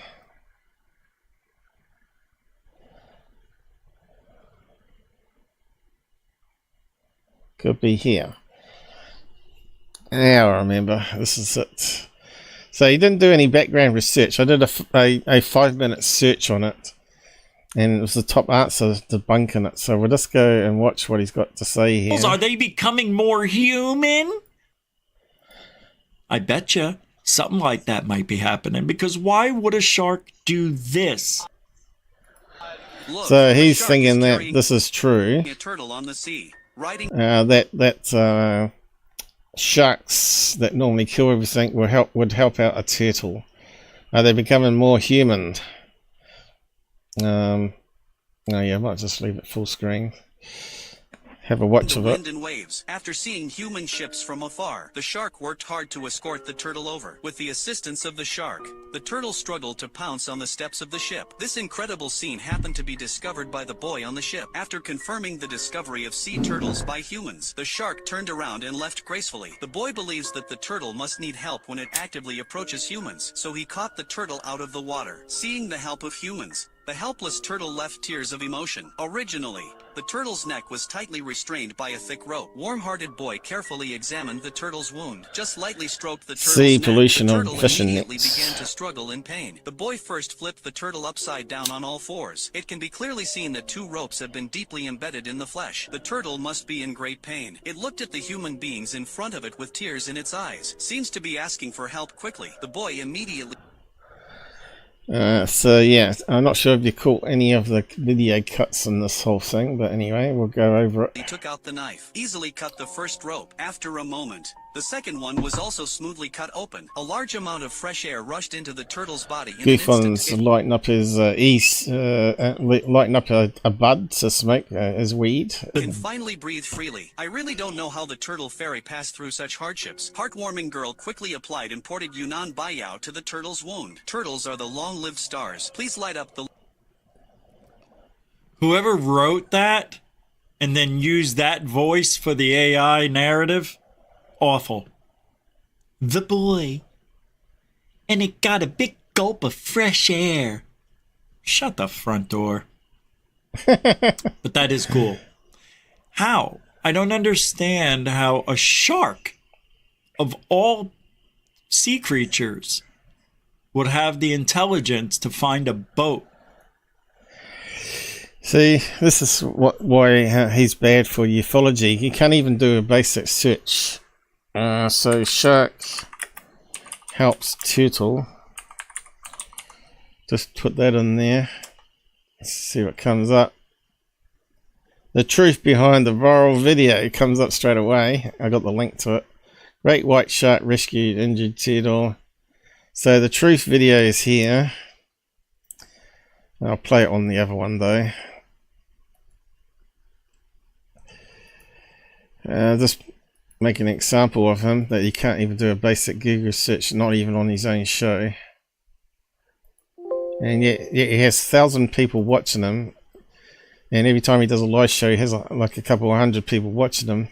And yet I can handle Mike and a couple others down the side, you know. But here's the truth behind the video. See how much you spotted in that video being fake or cut. Oh my god! Look, a shark is carrying a turtle on the sea. You might have seen this viral video of a shark. The first thing I noticed here, it looked like the shark was actually trying to eat it. Looks like it had it between its jaws, if you look. Shark saving a turtle. The shark worked hard to escort the turtle over, with the assistance of the shark. I think the shark was trying to put it under the water to drown it so it could chomp on it. And the turtle was strong enough to fight it. It was big enough to fight it. With its flippers there that it didn't have in the mouth to get it to the surface. The turtle struggled to pounce on the steps of the ship. But that's not really what's happening here. In May 2023, this video was shared on social media in several languages and viewed millions of times. Quickly, the boy immediately took out the knife, easily cut the first rope after a moment. The second one was also smoothly cut open. A large amount of fresh air rushed into the turtle's body in an instant. In reality, what's happening in this video is not one story, but two completely different stories. This shark is not helping a turtle strangled by ropes. It's a montage of two unrelated videos assembled back to back and connected with a fade effect. There is a particular clue that reveals this. While the boat is white in the first part of the video, it clearly appears blue in the second part. So where do the two original videos come from? The video from the second part was uploaded on August 12, 2016 by the Sea Turtle Biologist YouTube channel and amassed 33 million views. The scene took That made lots of money for him.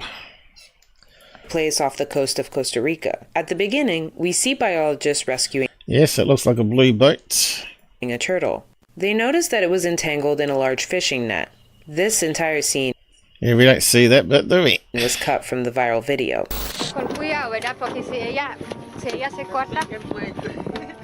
Don't you hate people that fake stuff online? You know, it's not just ufology, but everything now is faked, you know, and then we got deep fakes. It's going to get really harder and harder to know what's real and what's not. Even if we are a simulation or holographic universe, Michael, in this holographic universe, they're still faking stuff. After bringing it on board, they cut the net around its neck, disinfect its wounds, and then release it. I thought it would have put a tag on it as well so they could track it. The other video, the one from the first part, was originally posted on YouTube 4 years later and has amassed over 756,000 views. The scene was filmed more than 700 miles away from the first video off the coast of the Bahamas. In the video, we see a group of friends out fishing. Oh my god! No way! No way! Oh my god! Suddenly, they see this tiger shark chasing a turtle. Turtles are very much part of a tiger shark's diet. We just saw a tiger shark stomping on a turtle. We are gonna rescue this turtle. Oh my god. Eventually, the shark gives the shark. So I thought that meal was too hard. And the friends bring the turtle on board, keep it safe, and then release it. Saved him from the tiger shark. The sea turtles in these two videos aren't even how strong their shells must be. Not even a shark can bite through it, so it's quite amazing, really. Anyway, I thought I'd share that one just to show up GUFON's lack of research skills, and also the fact that he's promoting fakes. Doesn't matter if they're UFOs or what. He's just useless. And there's another one here too. What was he doing on this one? Let's see if this one plays properly. I think I hit this one. 90-degree angle. No, it's gone wrong. See, they still haven't fixed it. Stuff you Google. You're making my life harder. And I'll just catch up in the comments in a minute.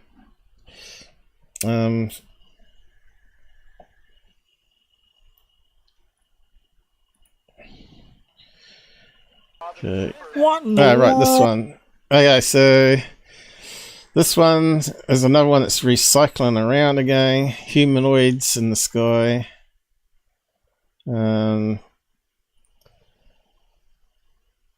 People say it's a bunch of balloons, but not in this case. So anyone remember this one? What it actually turned out to be? Now, GUFON did a bunch of balloons, called it the Jetpack Man. You can clearly see it's a bunch of balloons. I've done enhancements on it myself. You can see the individual balloons in the bunch. But he still keeps promoting it as one of his best videos because he got on TV with it. He's an attention seeker. Dun dun. Dun dun dun. Dun. I don't know nothing about no Maldac. He doesn't tell his audience what it actually is.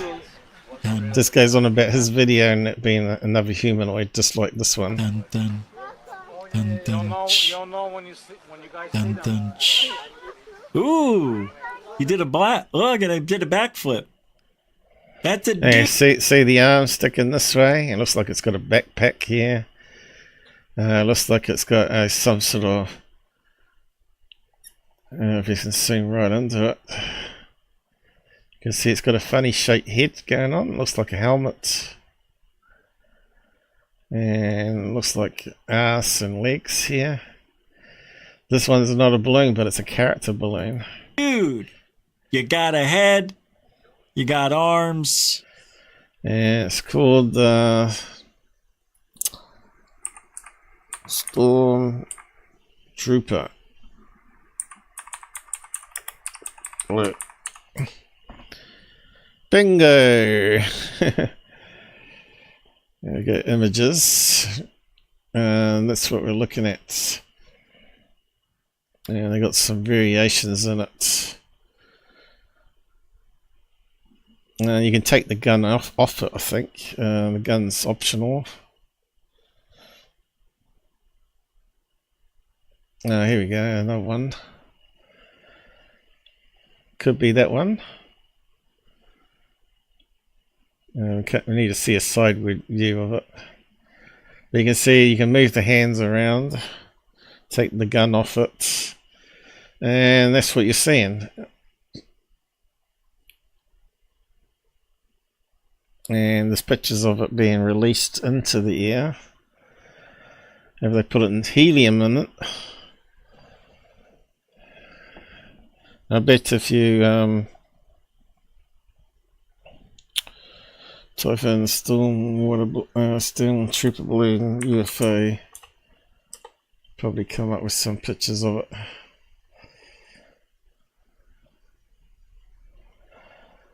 I probably have to go to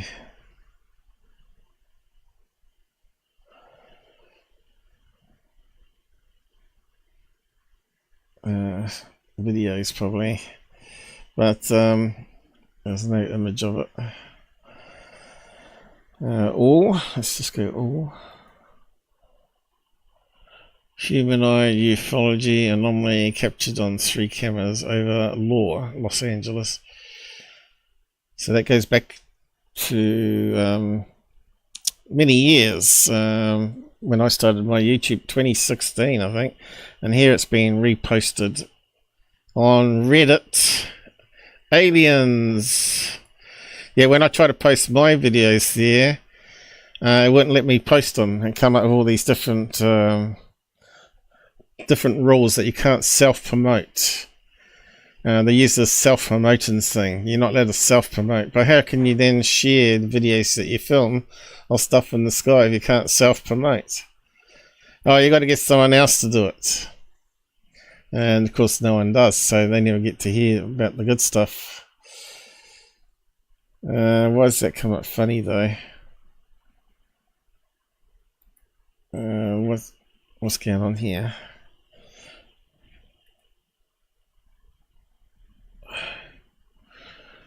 It's not coming in right, is it? They've been mucking around with the code lately, have they? You can't view the post unless you're logged in. Oh well. Stuff them.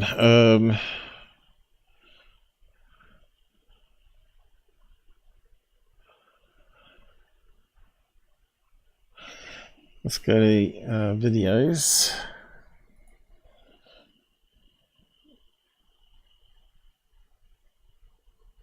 There we go. You can tell it's a stormtrooper. Someone's done analysis on it. Who is it? Mr. Anonymous.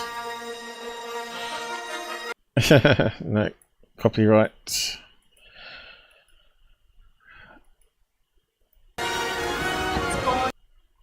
Oh, here's Blue. What are they doing? Oh, how are they doing it? They're flying it with a kite.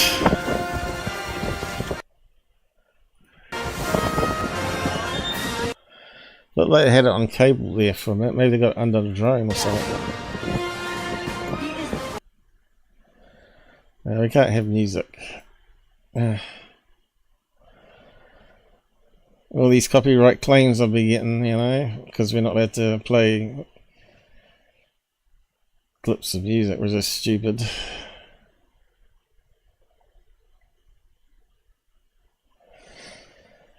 Alright, he's trying, another debunker trying to say it's not a balloon.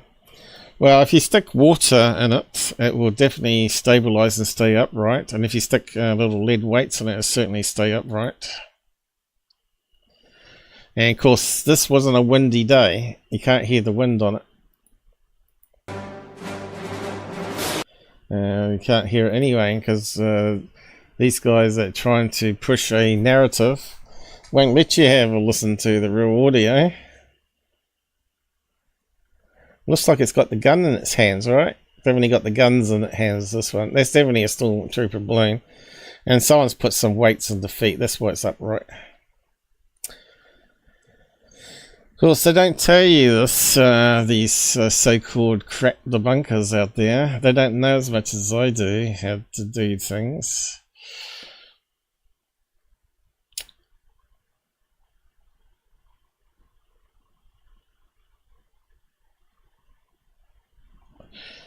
Especially using copyright music, that's sort of lame. That's really lame.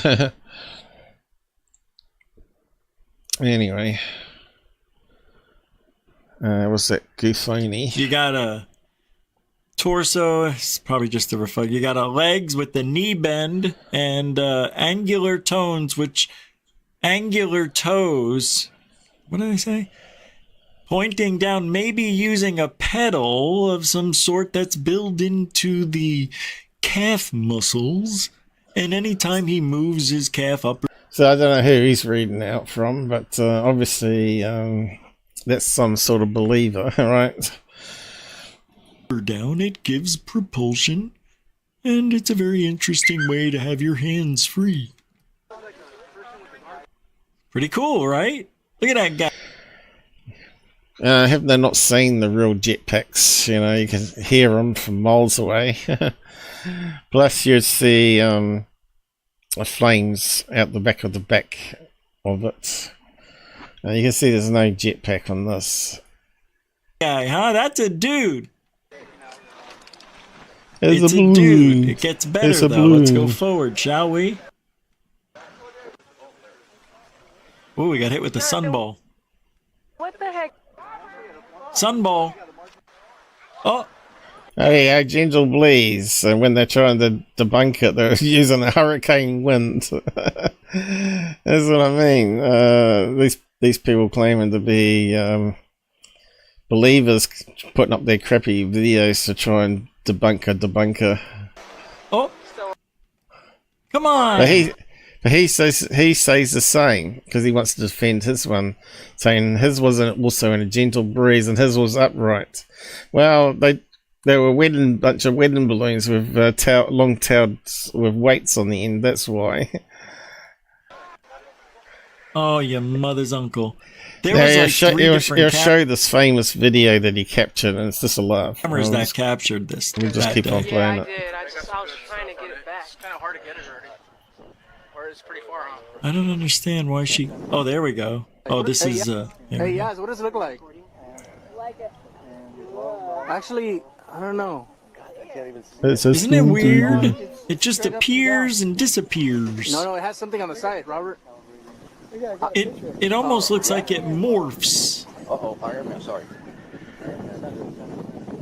See all that shimmering? That's what you get through hot wind, atmospherics, right?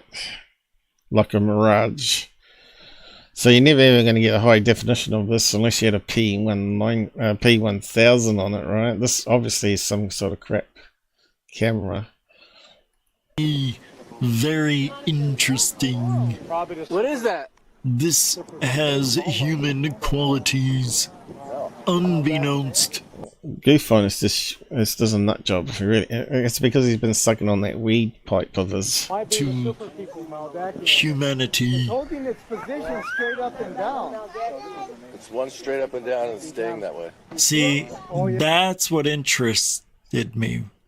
Same with. And it's just got weights on it. There's some water added inside. Mine. My humanoid stayed straight up and down. Never fell over. When they did the tests on X-Testers, the TV show, they were at my house for almost 8 hours with a dozen different balloon tests. And they all fell over the balloons. They tried making stabilized big balloons around it, and I'm like, it doesn't look like what... It looks nothing. It's Job of the Balloon is what that looks like. So they couldn't debunk it. So you know what they did on the show? They used the wrong video. They used the balloon video that I told them. I go, this is balloons. It looks like the state of Texas. And they used it. Yeah, well, I let them make a copy of that portion of the tape. And they must have gone over and... He's told this story so many times now. And he's saying that they purposely switched the video they were trying to debunk with the video he knew was a bunch of balloons. So... I was doing tests to try to bust it and, duplicate it too. Couldn't do it. Everything fell over. Even you couldn't because you're a drongo. Fell over. What does he mean by fell over? Obviously, did he have weights on it and it just sort of leant over in a gust of wind? Well, it will do if the weights are touching the ground and he hasn't got it buoyant right. So this guy is no good on physics. He doesn't understand science. Day. It was very interesting. And that's interesting what we have here. I don't know. I really don't. He always puts I don't know on things. Yeah. That's so he doesn't want to lose his subs for debunking, right? Oh, I don't know. It could be real. It's like a... Bernie! This looks like a person with his arm sticking out. And all these idiots that give him money. Bernie, you moron. Why are you giving him money for showing you a stormtrooper balloon? Hey, thank you for the $5 super dono, Bernie. Bernie Muro throwing it down again. So he doesn't show you what it is. Videos that show up over time are laughable. I admit, that's laughable. But what if it isn't? What if we're laughing at the wrong thing? Have you ever thought of that? Not ever. He doesn't say what Thanks it again, is. Bernie. All right, so there you go. I get lost in the gaze of that video. Show us the stormtrooper balloon, It just mate. makes me feel warm and fuzzy inside knowing that that balloon, that video could very possibly be a humanoid or a jetpack man or no, fill in the blank. Telling you, man, some of the videos that show up over time are laughable. I admit that's laughable.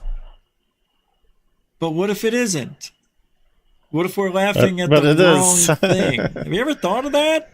No, Not we never get it everything wrong. can be dismissed. We didn't see it, touch it. Up close, I mean, see it up close. Touch it. He's got one of those blown up in his bedroom, I bet you. And you lose a lot of detail. If we were looking at that object through binoculars, it would be like we were standing next to it. But when you're using a recorder, a camcorder, or a phone, there's a lot of... Is it degradation? There's a lot of pixelating. So he hasn't even mentioned atmospherics there, right? If atmospherics was the biggest problem there. See, our cameras are not made for long distances. They're made for about 50 feet. Yeah, why do they have optical zoom then? And I know that some of these cameras, yeah, you can go and, I can see craters on the moon. Can you? I can't, and I have a good phone. I can see them, but... You can with a P1000, that's what they're saying. Not like if I had a telescope or really good binoculars. It's totally different. It's not the same. A smartphone, I don't think you can see craters, it's just a blur, isn't it? On my phone's all blur. But the new phones coming out, they cost like $2,000 to buy, the Samsungs. They got optical zoom on it. I don't know how good they are. Probably maybe need to see what people produce with them. But maybe someone's got a video up there filming the moon with one of those things, and then we better see how good quality it is against the P1000, a real camera. So we're seeing just a fraction of what the details really should be showing. Yeah, so he shows his one up next somewhere. Where's your one? I think he does. I think he goes and looks for it. But maybe I'm wrong. Maybe it was in the next episode he did. But it could be this thing. Us, and I wish we did see more out of that. It's a shame. But there are 2 other videos from 2 other cameras that do show it a little better. I'm just not going to get it right now. All right. There's no reason to. Oh, this is great. Can I play? I got to play this. A little laugh. Can we have a little bit of a laugh? It's about space-time. And this comedian does it very well. No. It's only a minute. I don't know if he does show his own video and you can see it's a bunch of balloons, but anyway. It was obviously not on that episode. But anyway, I just wanted to point out that's doing the rounds again, obviously, because he's playing it. He plays the stuff that comes up on Twitter and people send it to him. My bladder's getting full. Here we go on the... There's no one watching on Twitter, which is kind of strange. But anyway, here we go on the side chats here. Be better for you and your kind, and take care of it all, and learn of the story. What have I said? We shouldn't even be looking at this stuff. It's not about what's real on UFOs. It's about being mentally stable and being able to comprehend beyond the stupid.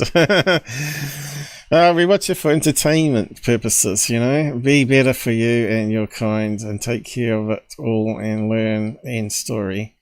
Signing out all. I wish you all the best. Oh, well, we lost him.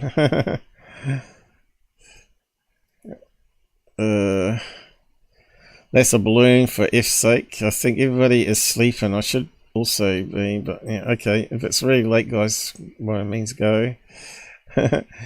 Shogun is gone. He doesn't hang around. And Jasper's not around. It's probably too late for him. I don't know. Don't know what's going on with everybody lately, but I've tried to make it as good early as I can for UK without being too early for me, because I can't think if I get too early. Everybody at work always knew, don't talk to Paul until 10 a.m. because he's grumpy. They knew that I wasn't a morning person. I just need to step out for a toilet though. But we've got a few other videos to look at here still. So have a look at this one meantime. Just make it full screen. What do you think of that? Speed of light is printed in the pyramids of Giza's latitude. I'll come back and talk about it.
Oh god, I've got crumbs everywhere.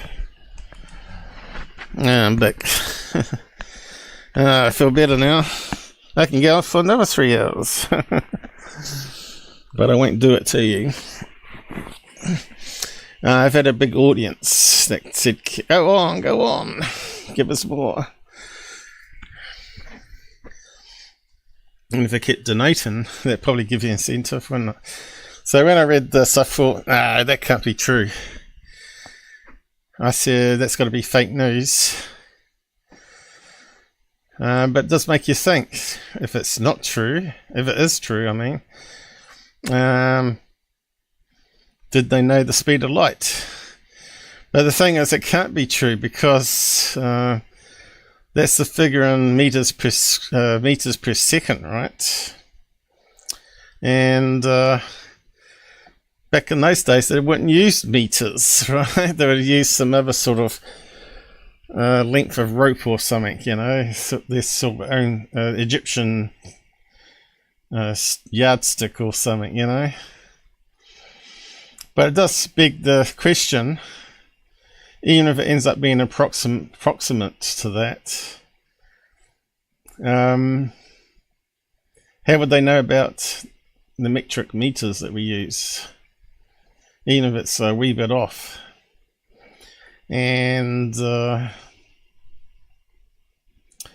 that latitude, you know. And how would they know about that? Unless they come from a human future.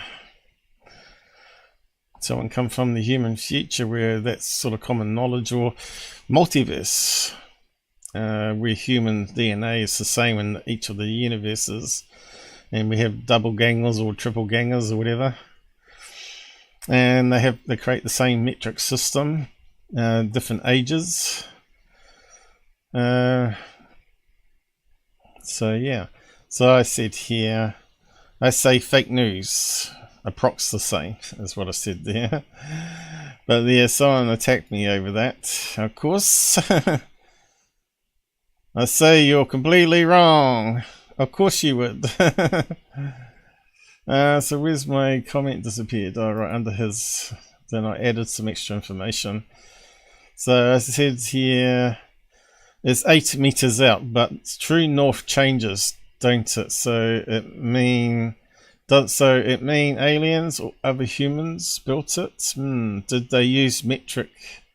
So I did this Crower thing, but it didn't paste properly. Let's see if I can search it again.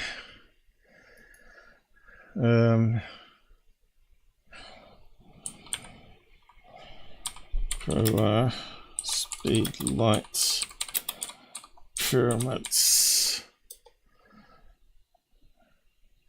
It's the speed of light related to location of pyramids. I don't think that was the one. I think it was this one. Is it true the speed of light? Okay, so I clicked on that one and read out what was there.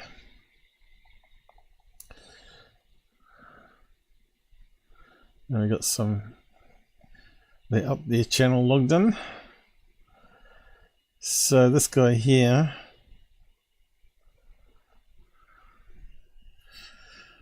Looks like someone else has added some extra to it. Due to continental drift was what I see it saying, that the magnetic north always changes. The pyramid has moved about 45 meters since it was built. So how would they know that? You know, unless again it's a multiverse, and someone comes from a multiverse where they knew what the measurements were going to be at a certain time when it was got noticed, maybe like 2024. Therefore, the builders not only knew the speed of light, they also knew it would be 450 years before someone noticed. Yeah, that's what I was thinking too, mate. It's probably not a coincidence, or you're trying to say the pyramids weren't built by Egyptians. Some of us believe the Egyptians did not build it, but lost by earlier someone else. Yes, because the Egyptians didn't have knowledge on speed of light, that's for sure. But yeah, it's an interesting thing. Like I said, that's why I brought it up to your attention here. But that wasn't what I was after. Some guy goes into all the mathematics and calculations, and I don't know if it's this one. So obviously it's been around for a wee while. This is 2 years ago. And it's now doing the rounds on Twitter and X again. What's that? A monkey had to get electrocuted. Not very good. Not a good plan, monkey.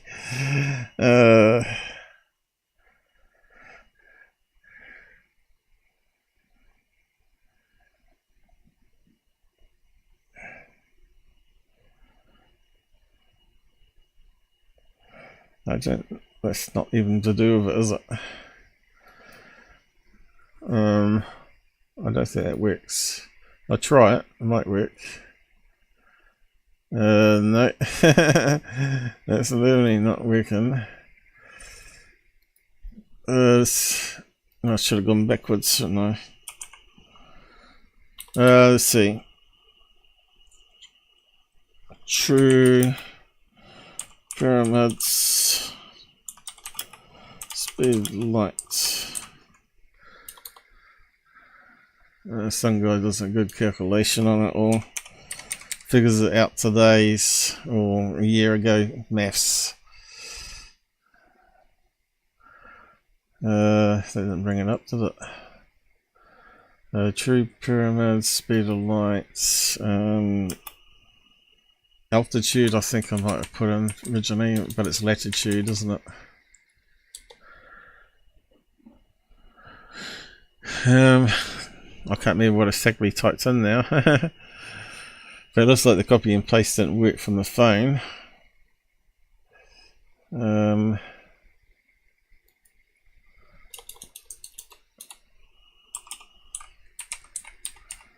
I can't type for shit.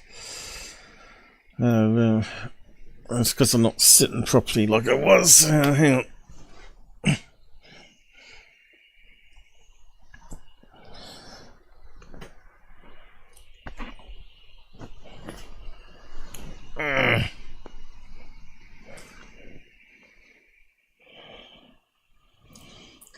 You're still here. I thought you were leaving. Let's just shrink that back now. Mike's here. Space-time has been expanded at different rates from the start. No such thing as space-time.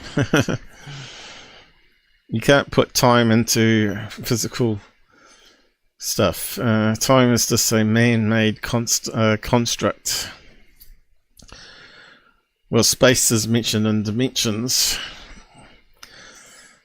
Time only ticks forward.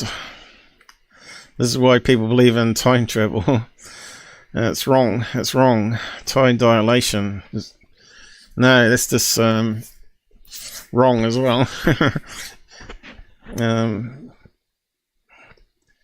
Start of the universe existence as a simulation. People have a problem coming to that conclusion. I think there are some arguments against simulation. I think it all comes down to free will as well. But yeah, we're not really wanting to talk about that theoretical subject, especially this late in the night for people.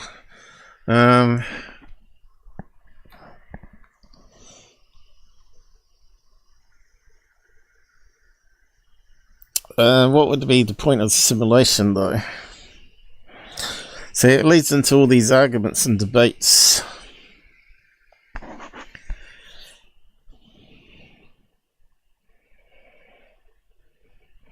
And why would there be spirits and people believe in spirits? Why do you see apparitions? You know, why would there be aliens plugged into the simulation? What's it all about? You know, you'd say it'd be like a Coronation Street that people just watch it for entertainment, or just playing in a big, massive computer game. But then, who are these people? They also a simulation. So this argument can go on and on and on and on. Why would you feel pain in a simulation?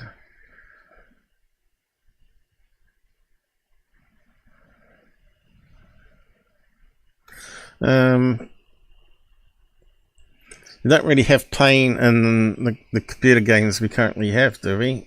You just hear people get "ugh" and just fall down dead or whatever.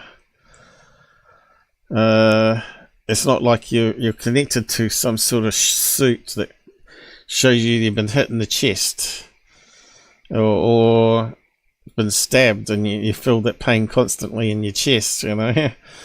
It's not like you're wearing some sort of special suit that simulates pain, like you're being actually killed. Yeah, I don't think we're a simulation. I don't think the universe is a holographic thing. But we're far from understanding it and what it's all about. And if you try to, you'll go mad, pretty much, you know. That's why people turn to religion, because they have to have something to believe in. And that simply suffering life and then dying It's got to be worth something, right? People want to believe in something better than they currently live in. Yeah, it's a big philosophy thing, isn't it? Looks like I'm not going to be able to find that guy's calculation. I'm not sure what I typed in to get it, but we could try that one again. Pyramids, speed of light. Try that one again. Let's click on that one. Maybe it's this one. Originally answered, is it true? Okay, we got that one before, didn't we?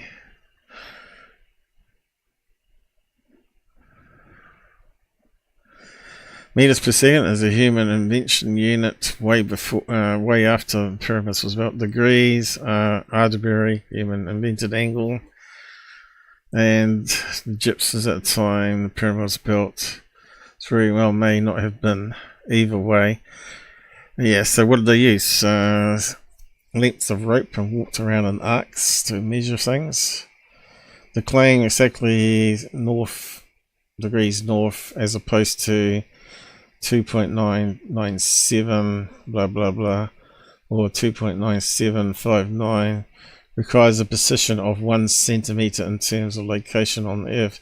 So then the question becomes, which part of the pyramid are you referring to? So yeah, like I said, it can't be exact. Combine all these things together and it's clear that it's not only is the claim itself factually questionable in that can be known to be true.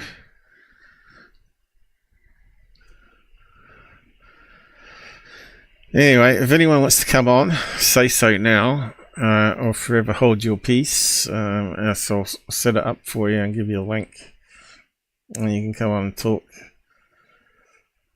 It doesn't matter what domain you're on. I'll give you a link to a program where you can just jump straight in.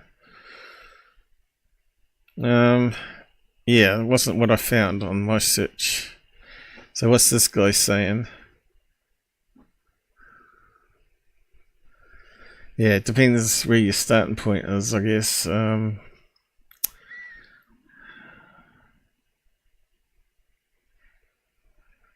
Is this the guy that did the calculation?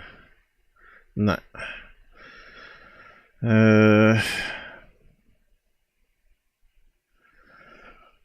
There's no relationship between the Great Pyramid and the speed of light. But even if it's approximation, it's pretty interesting though. There's a lot of interesting things about the pyramids.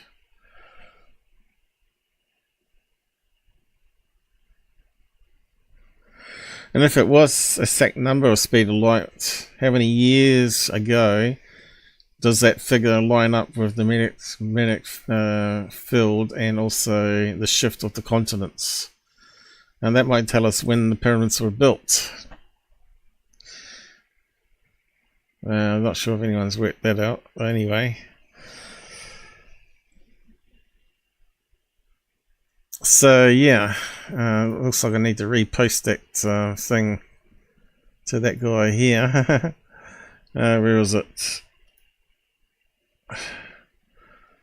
It was at the end, wasn't it?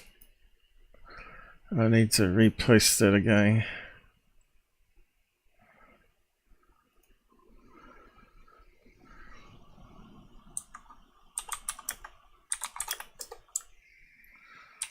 Fake course.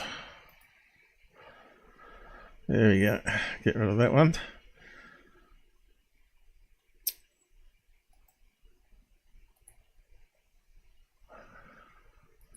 But yeah, still interesting. That's why I brought it up. What's this one?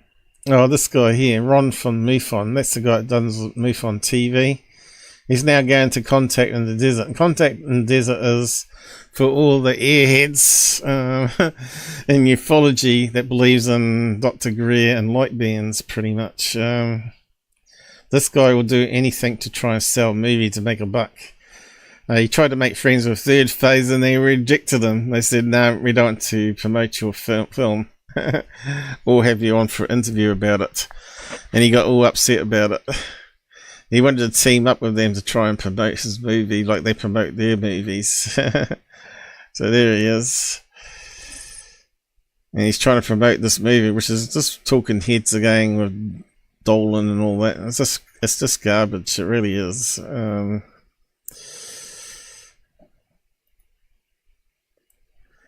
What was this one now? I think we've lost our place on that one. That's another GUFON one. Let's have a look.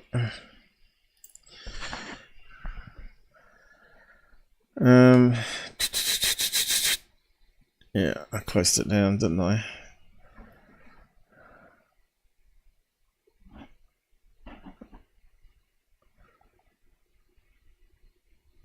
Yeah, I did. So let's see where this one goes. Did we cover that one already? I'm not sure. Alright, we were just covering that one before. Yeah, so we can close that one down. So that one's debunked.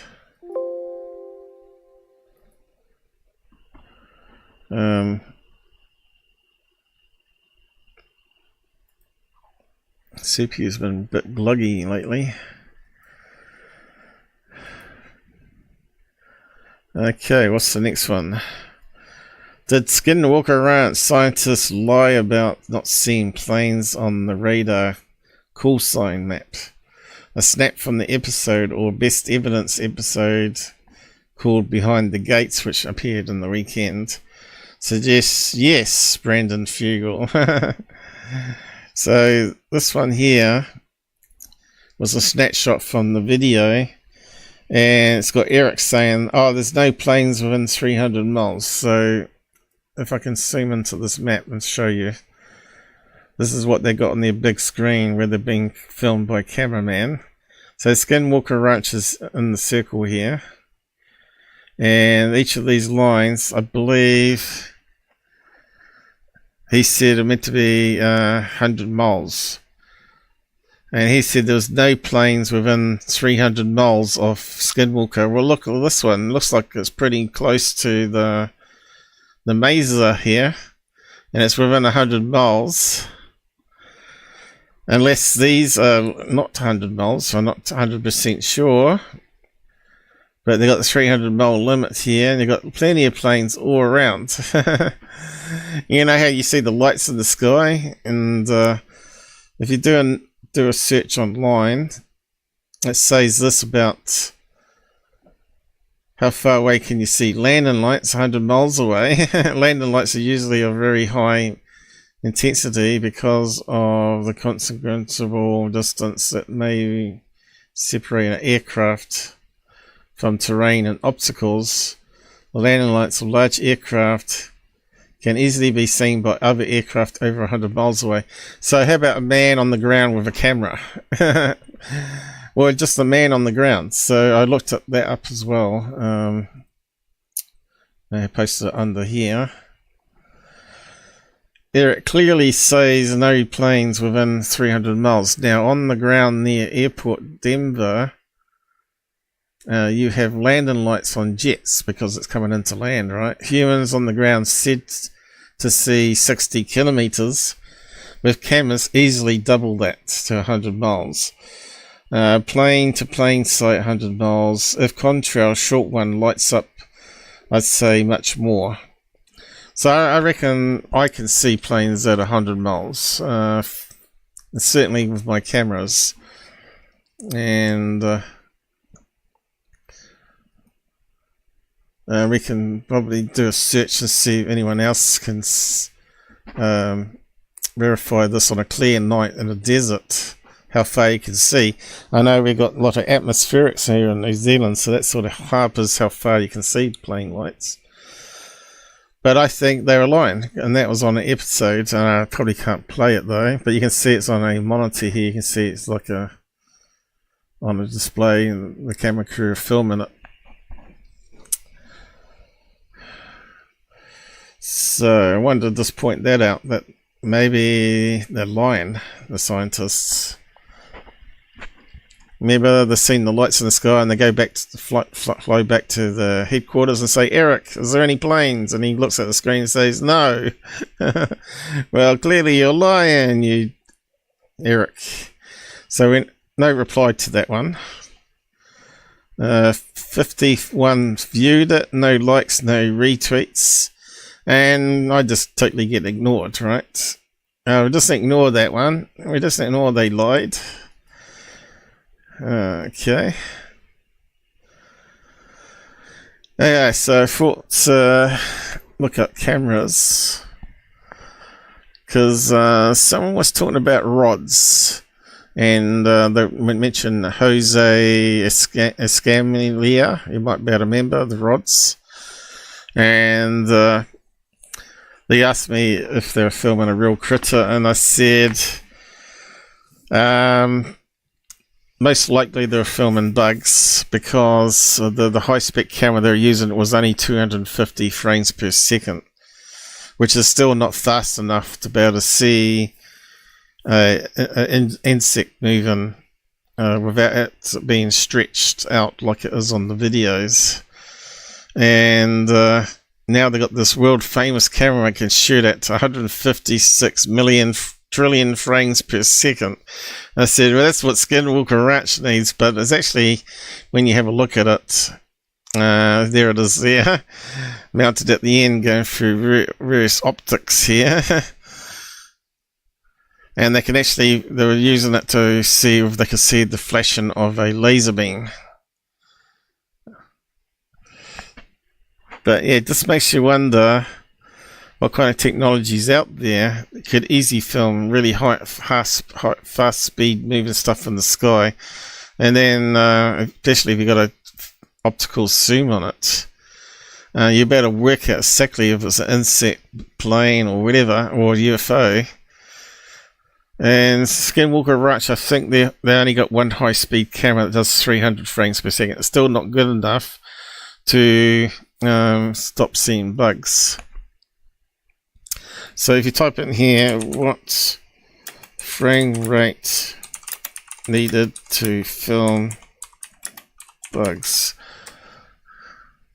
I'm not sure if it's going to come up straight away. It takes a wee bit of research sometimes, but you can't do it on 30 frames per second.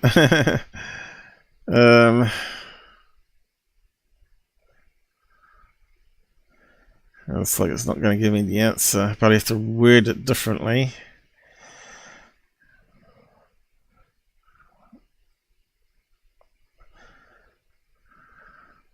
Here we go. How to photograph insects in flight. You need 1/1200 of a second minimum. If you can get better than that, it says up to 1/4000. Michael Another King donation. donated £5 through Super Chat. Okay, thanks, Mike. Don't spend all your money on me, though, will you? We need to get other people donating somehow. Like I was talking to the people on Reddit that were attacking me, and I said I'm pretty open. I've shown all my earnings, proving that I'm not here just for the money, because I would have quit 2 years into the project because I wasn't getting funded even then. But when I compared myself to Lou Reviews that made 40 grand in a year, because he managed to get Sondo onto his panel show, and then other talking heads like Ross Cohart and all that sort of joined on, would get the numbers up and people subbing and donating, right? Because all the gullibles love that sort of stuff. But it wasn't me. I never watched any of that garbage, those panel shows. I thought they were boring. Talking theories and stories is not the same as filming real evidence and then breaking it down and talking about what's in the film, like I do. So yeah, it talks about the frame rate here. So it doesn't take much to look up what kind of cameras you need for Skinwalker Ranch to be able to film a bug moving past the screen very quickly. a minimum of 1/2000, but really you want to get up to 1/8000, and you can only do that in a burst mode. You can't have a video do that many frames a second. Hey, hang on, I've got a crumb.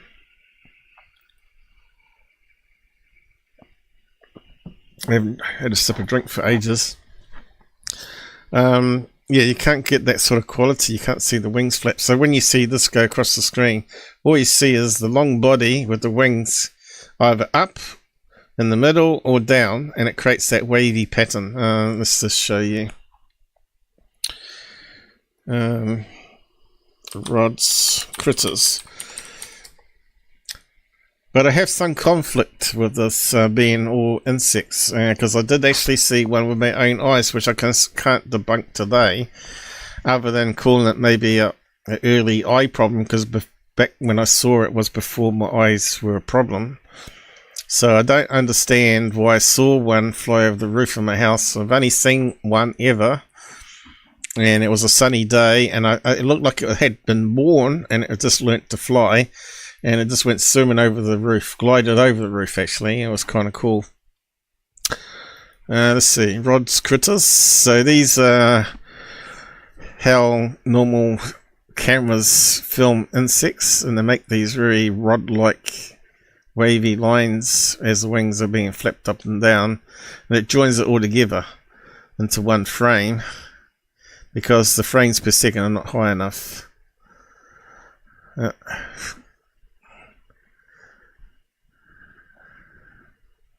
And we can only get one image now. We used to be able to get lots of images on this. It's like it's being silenced. I think it's possible that these things could be sea creatures that can fly into the air like flying fish, fly around and then go back into the sea. Apparently there's a video that he had, which I can't play because of copyright. He's very stringent on his own YouTube videos being played, and I don't want the hassle. You can say rods, artifact, camera, not those kind of rods. Okay, what else can we call them to get around that problem? Bugs, maybe. Oh, there we go. Looks like a rod, right? But in his videos, you could actually see a shimmering. That's because there are high-spec cameras, and you can see more of the frames of the wings moving without their overexposure during the daytime. That's a nighttime one. But getting hold of daytime rods is a bit harder. Now, History Channel tried to debunk it, and they didn't. They did a really poor job, and they didn't use the same high-spec camera with the same exposure settings that he set. So I could see why he was arguing with them.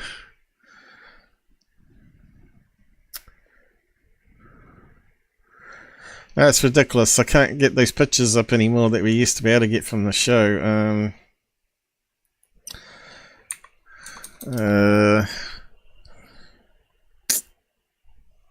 Type UFO rods, maybe.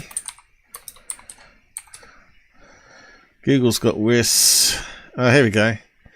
There's a good one. Skyfish. Yeah, I should have put skyfish in. But you can see it's going to be like the bug with the flapping wings, right? And it's just 1, 2, 3, 4, 5, 6 second exposure. And so the bug can fly across the screen in one snap, with the CMOS being very slow processing. That's what happens. So often CMOS scans from left to right, so if the bug flies this way, it can keep moving ahead of the sensor, but it's also what you call motion blur that causes it as well. That's why these ones look more blurry, because they're going the opposite direction. That one looks a bit cleaner. These ones look a bit more blurred as well. There's the famous one from the documentary. It was base jumpers they were filming with 300 frames per second camera. Oh, it's 250 frames, I mean. There's a skydiver going down. He was claiming that these were flying underneath the skydivers or falling at the same time because they were going down with the skydivers, and the rods were flying around them as they were coming down.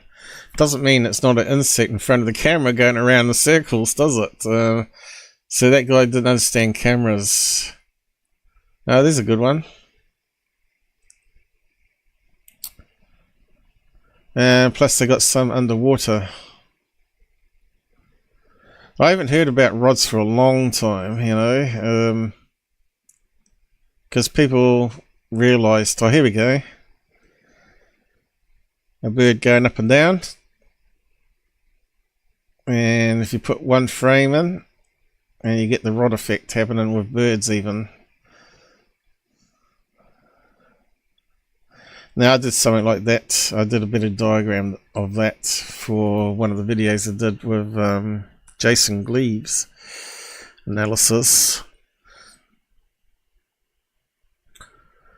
But yeah, that's how it works with cameras. They're not the best technology. Understanding technology is key to doing video analysis. But if they can capture a rod on 1/2000, then I would be more inclined to believe it. But I don't think anyone has.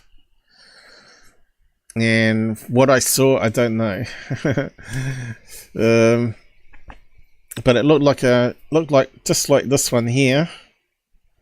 It glided over the roof of the house, and it was only a foot long. And I thought, Jesus, they are really real when I saw it. And I thought, oh, maybe they're wrong about it being frames per second camera artifact. So it had me scratching my head for a long time after that, and it still has me dumbfounded what rods are. If it's a real creature. And of course, there could be a creature that could fly past us very quickly. That's sort of like a clear jellyfish, because that's what I saw. And because of the angle, I only saw it because of the angle of the light to the window I was looking through, and it was actually this color. It looked just like this. It looked like a white and semi-transparent jelly thing, and I thought, oh, it's gone splat onto the roof. I can collect it for evidence. So I was really going to get out some ladders and get onto the roof, and then I stepped backwards and I could not see any sort of like any jelly stuff on the roof, and I thought, damn. That would have been good if it was a real rod. I would have like the smoking gun evidence and I'd be a millionaire. Yeah. That was going back a few years now though. Before 2016, before I started my channel. I think it was 2014, maybe 2013 that I saw it. And when I stepped outside afterwards to look for it on the roof, I looked upwards and I could see all these little streaks of jellyfish. It looked like these same things coming directly from the sun. And I thought, oh, maybe there's some sort of mother jellyfish giving birth way up there, and it gives them time to learn how to fly as they're falling. And that's what I naturally thought at the time, and I still haven't managed to figure that one out. But anyway, I'm just telling you that I'm debunking it as well as conflicted at the same time. But yeah, Skinwalker Ranch need to up their game because they're a joke. And that guy that did the rods thing did a lot better job than what Skinwalker Ranch is doing. I might just post an article here about the camera. Doesn't look like it's going to be practical, not a commercial thing. Fastest camera. Michael, because you interact and talk to me. Why wouldn't I, Michael? I see you as a friend. Of course I'm going to talk to you. And like I said, if you want to get on voice, you could have, but you might be drunk and might get a bit spirited, as they say, and get me in trouble with YouTube. The overlords will get in trouble with me talking about things that are FUBAR. But yeah, I suppose I've done enough for today, and we've come to the end there, but I haven't even looked over anything off Third Phase today, or UFO Man, or all the other grifters.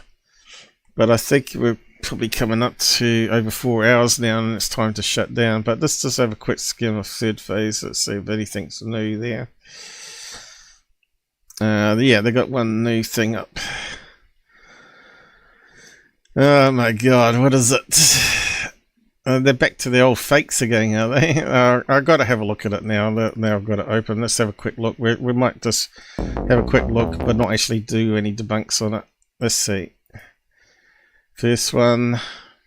Spectrum of light, seeing if there's any deception. Whatever is in the sky, it's up there. Well, look at it. Solar rats. Looks like it's got things hanging down like strings, like a balloon would have, or blip would have. I'm not sure whereabouts this is. Is it meant to be here? Spectrum of light, seeing if there's any deception. Whatever is in the sky, it's up there. The question is, what is propelling this? What's the device to... That looks like some sort of blimp with strings, doesn't it?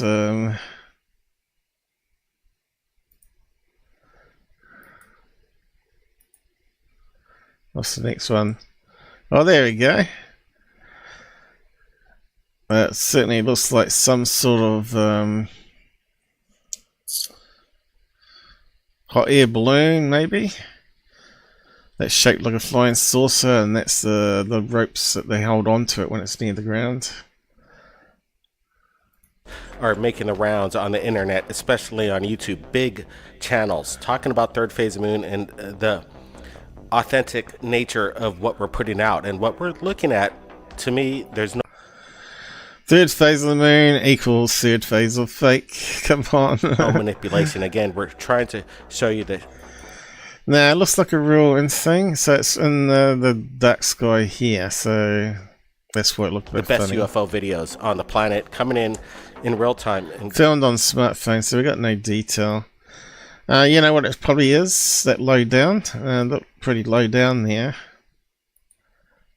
Where's the wires going? Where's the frame?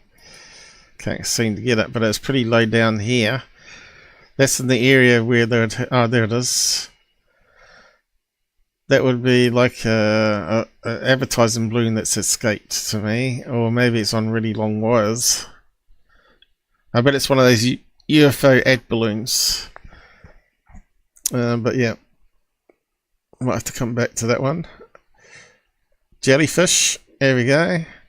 No, you can see it's a bunch of balloons. 1, 2, 3, 4, 5, 6, 7, 8. A bunch of wedding balloons again. There you go, the jellyfish one. That was filmed over the Middle East by the U.S. Army. Ah, it's Dr. J. I have to do a Dr. J one again. Now, to be fair, we have to give the skeptical side, which, like you said, this very well could be a balloon as well. You turkey. 100% a balloon. What do we got going on this one? Astronomers possibly capturing secret space force or extraterrestrial. Some amateur backyard resource for atmospheric. So we got a lot of atmosphere between the moon and the ground recorder there. So there's going to be balloons, there's going to be planes, there's going to be birds, there's going to be bats. Terrestrial craft zooming just above. And of course we've got fakes as well. That looked like it had a shadow, but it could be two of them. Let's just go back and have a look at that one. I think we're going to spend some more time on this. It's casting a shadow. Here's a good close-up of it. Again, haven't I looked at this one before? It kind of rings a bell, and then I figured out in slow motion that there was some errors in the video, and it was actually had to be CGI. Is there real activity on the moon? Apparently, I think it was actually, wasn't it? I believe that there's something up there, and this could be proof right here. You know, there's so many projects going on the moon right now. You know, China just ramped up that horrible woman. Their moon space programs, and that's been talked about a lot lately. So there's Actually, I don't think it is a shadow because it's not bending over the craters. I don't know if it's the same one we looked at before. Looked like something on a long tether there with a payload. Activity, and a lot of this activity is not something that's necessarily disclosed to the public. Where is it? I can't see it now. There it is. That's moving hellishly fast. If that was near the moon crater. I think it's something more likely to be close to the camera. So many projects going on the moon right now. You know, China just ramped up their moon. Now, is that casting a shadow? Because which way the shadow's going on here? The shadow's going in the wrong direction, isn't it? It looks like the light's above here, and it's casting a shadow this way. So if the balloon's there, we should see the shadow going back that way. Space programs. Which it is. Okay. And that's been talked about But is it looks like something hanging a lot lately. So there's... Looks like it's on a string to me, and I think it's just a black mess. On the moon? Oh, well, we're going to have to spend some more time on that one. I'll just come back to it. Remind me to have a look at it again. Then we'll do a frame by frame if we can.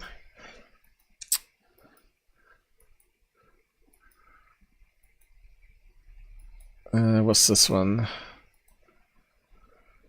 Looks like it's being filmed through a glass window. Now, again, this could be an ARP, but I don't think we're producing thousands. You're not producing that today. Thousand size diameter shaped UFOs, ARVs at this point. Oh god, what are we meant to be looking And it at? rang for an hour. A lot of scientists tend to think the moon is hollow. So that kind of looks like something in the atmosphere of the Earth to me, and that looks more like a balloon, this one. With possibly lots of caverns. That could easily be a weather balloon going up to 100,000 feet. Lots of bases. And why is it the dark side of the moon? Because... Or one of those high altitude ones which goes pretty close to edge of space. What's the next one? We wanted to scrutinize this video to see what indication that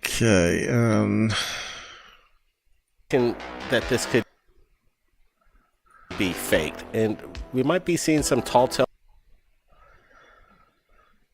signs, and we might be seeing... I think we're going to have to run that one through some filters, actually. Some indication that what we're looking at is it goes into a cloud and then comes out. Legitimate.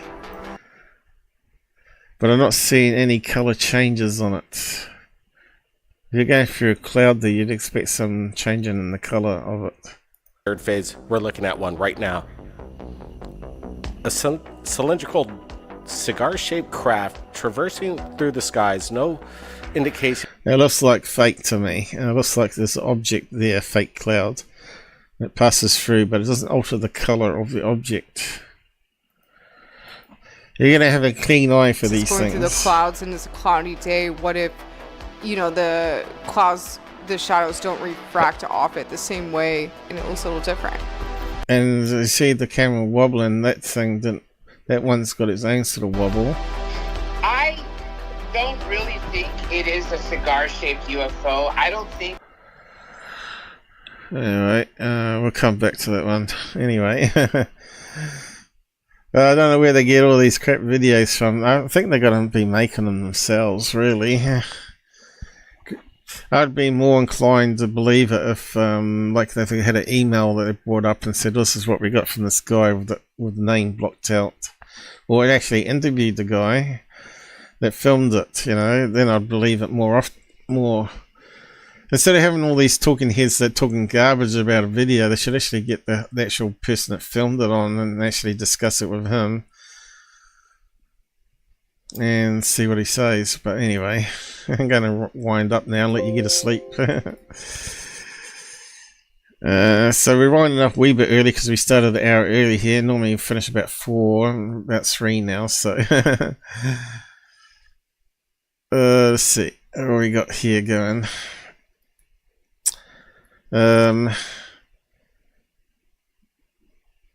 balloons 99.99%. Has to be fake as had shadow. Has to be fake, is it? As had shadow. Or real. I don't know about that one on the moon. I'd have to have a close look at it a bit better.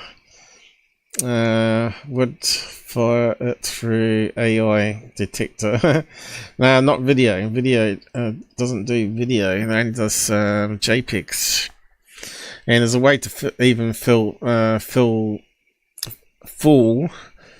photos that you can convert it to different compressions, save it to a different format, and then convert it back to a JPEG. Throws off those detectors, right? They're not 100% foolproof. You can't beat a human mind on something. Human minds and eyes able to pick up minute details that throws it off being from a real camera, especially if you're used to using cameras. So you reckon it's 100 AI generated? Yeah, I wish there's a way to know if it was generated, because that would be the easiest way to do it now, that one going through the cloud. But yeah, it's getting harder and harder out there to do this stuff, but the AI is still not 100% and it's able to pick up problems with it. Anyway, I'm just going to say goodbye there now. Thanks for joining us, and do hit the like button. We got 5 so far, and thanks for that massive donation there. Is that $31 US? That's amazing. I feel almost embarrassed to get that much money. But other people take it for granted. They're quite happy with the 20 and 50 donations, and someone even got 100. What was it? Steve Cambion got 100 donation from someone. Because he's being sued by David Wilcox, to take down his videos that he's analysing or talking about on his show. So he's put copyright claims on it, so he gets all the money from them, and yeah, Steve's not happy. So there's a little bit of a button of heads going on there, and lawsuits possible. It means people are donating to Steve because he's not making any money from the videos unless he gets super chats. But anyway, stop talking, Paul, and wind off. See, this is why we do this, Toby, because we love doing what we do, you know, and no matter how depressing things get during the week with people attacking me and saying I'm no good at this and this and this, and I never said I was perfect. But I give you as best side by side pattern matching as I can. Don't like to compare the images. These people that are attacking me, I believe they don't watch my stuff. They might skim through stuff and miss a lot of details and lots of things I said. They may think I might be debunking something, and then at the end I might say, although we debunked this, I might say there is a slight possibility that ancient airships did exist, and you know, and people just don't hear all that sort of stuff, and they think you're just a debunker, which is untrue. I'm very fair and balanced in my analysis and things. So anyway, thanks for joining us, and I'll try and do the chapters in a couple of days, if not sooner, and I'll just say good night here to everybody. And close down for the weekend again and see what else comes along.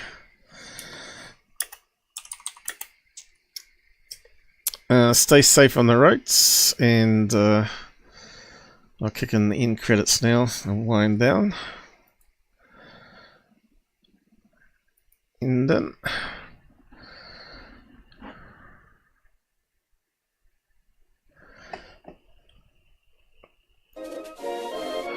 good stuff. Thanks for everybody that showed up. I can't remember all the names, but yeah, we've got Mike, we've got Shogun.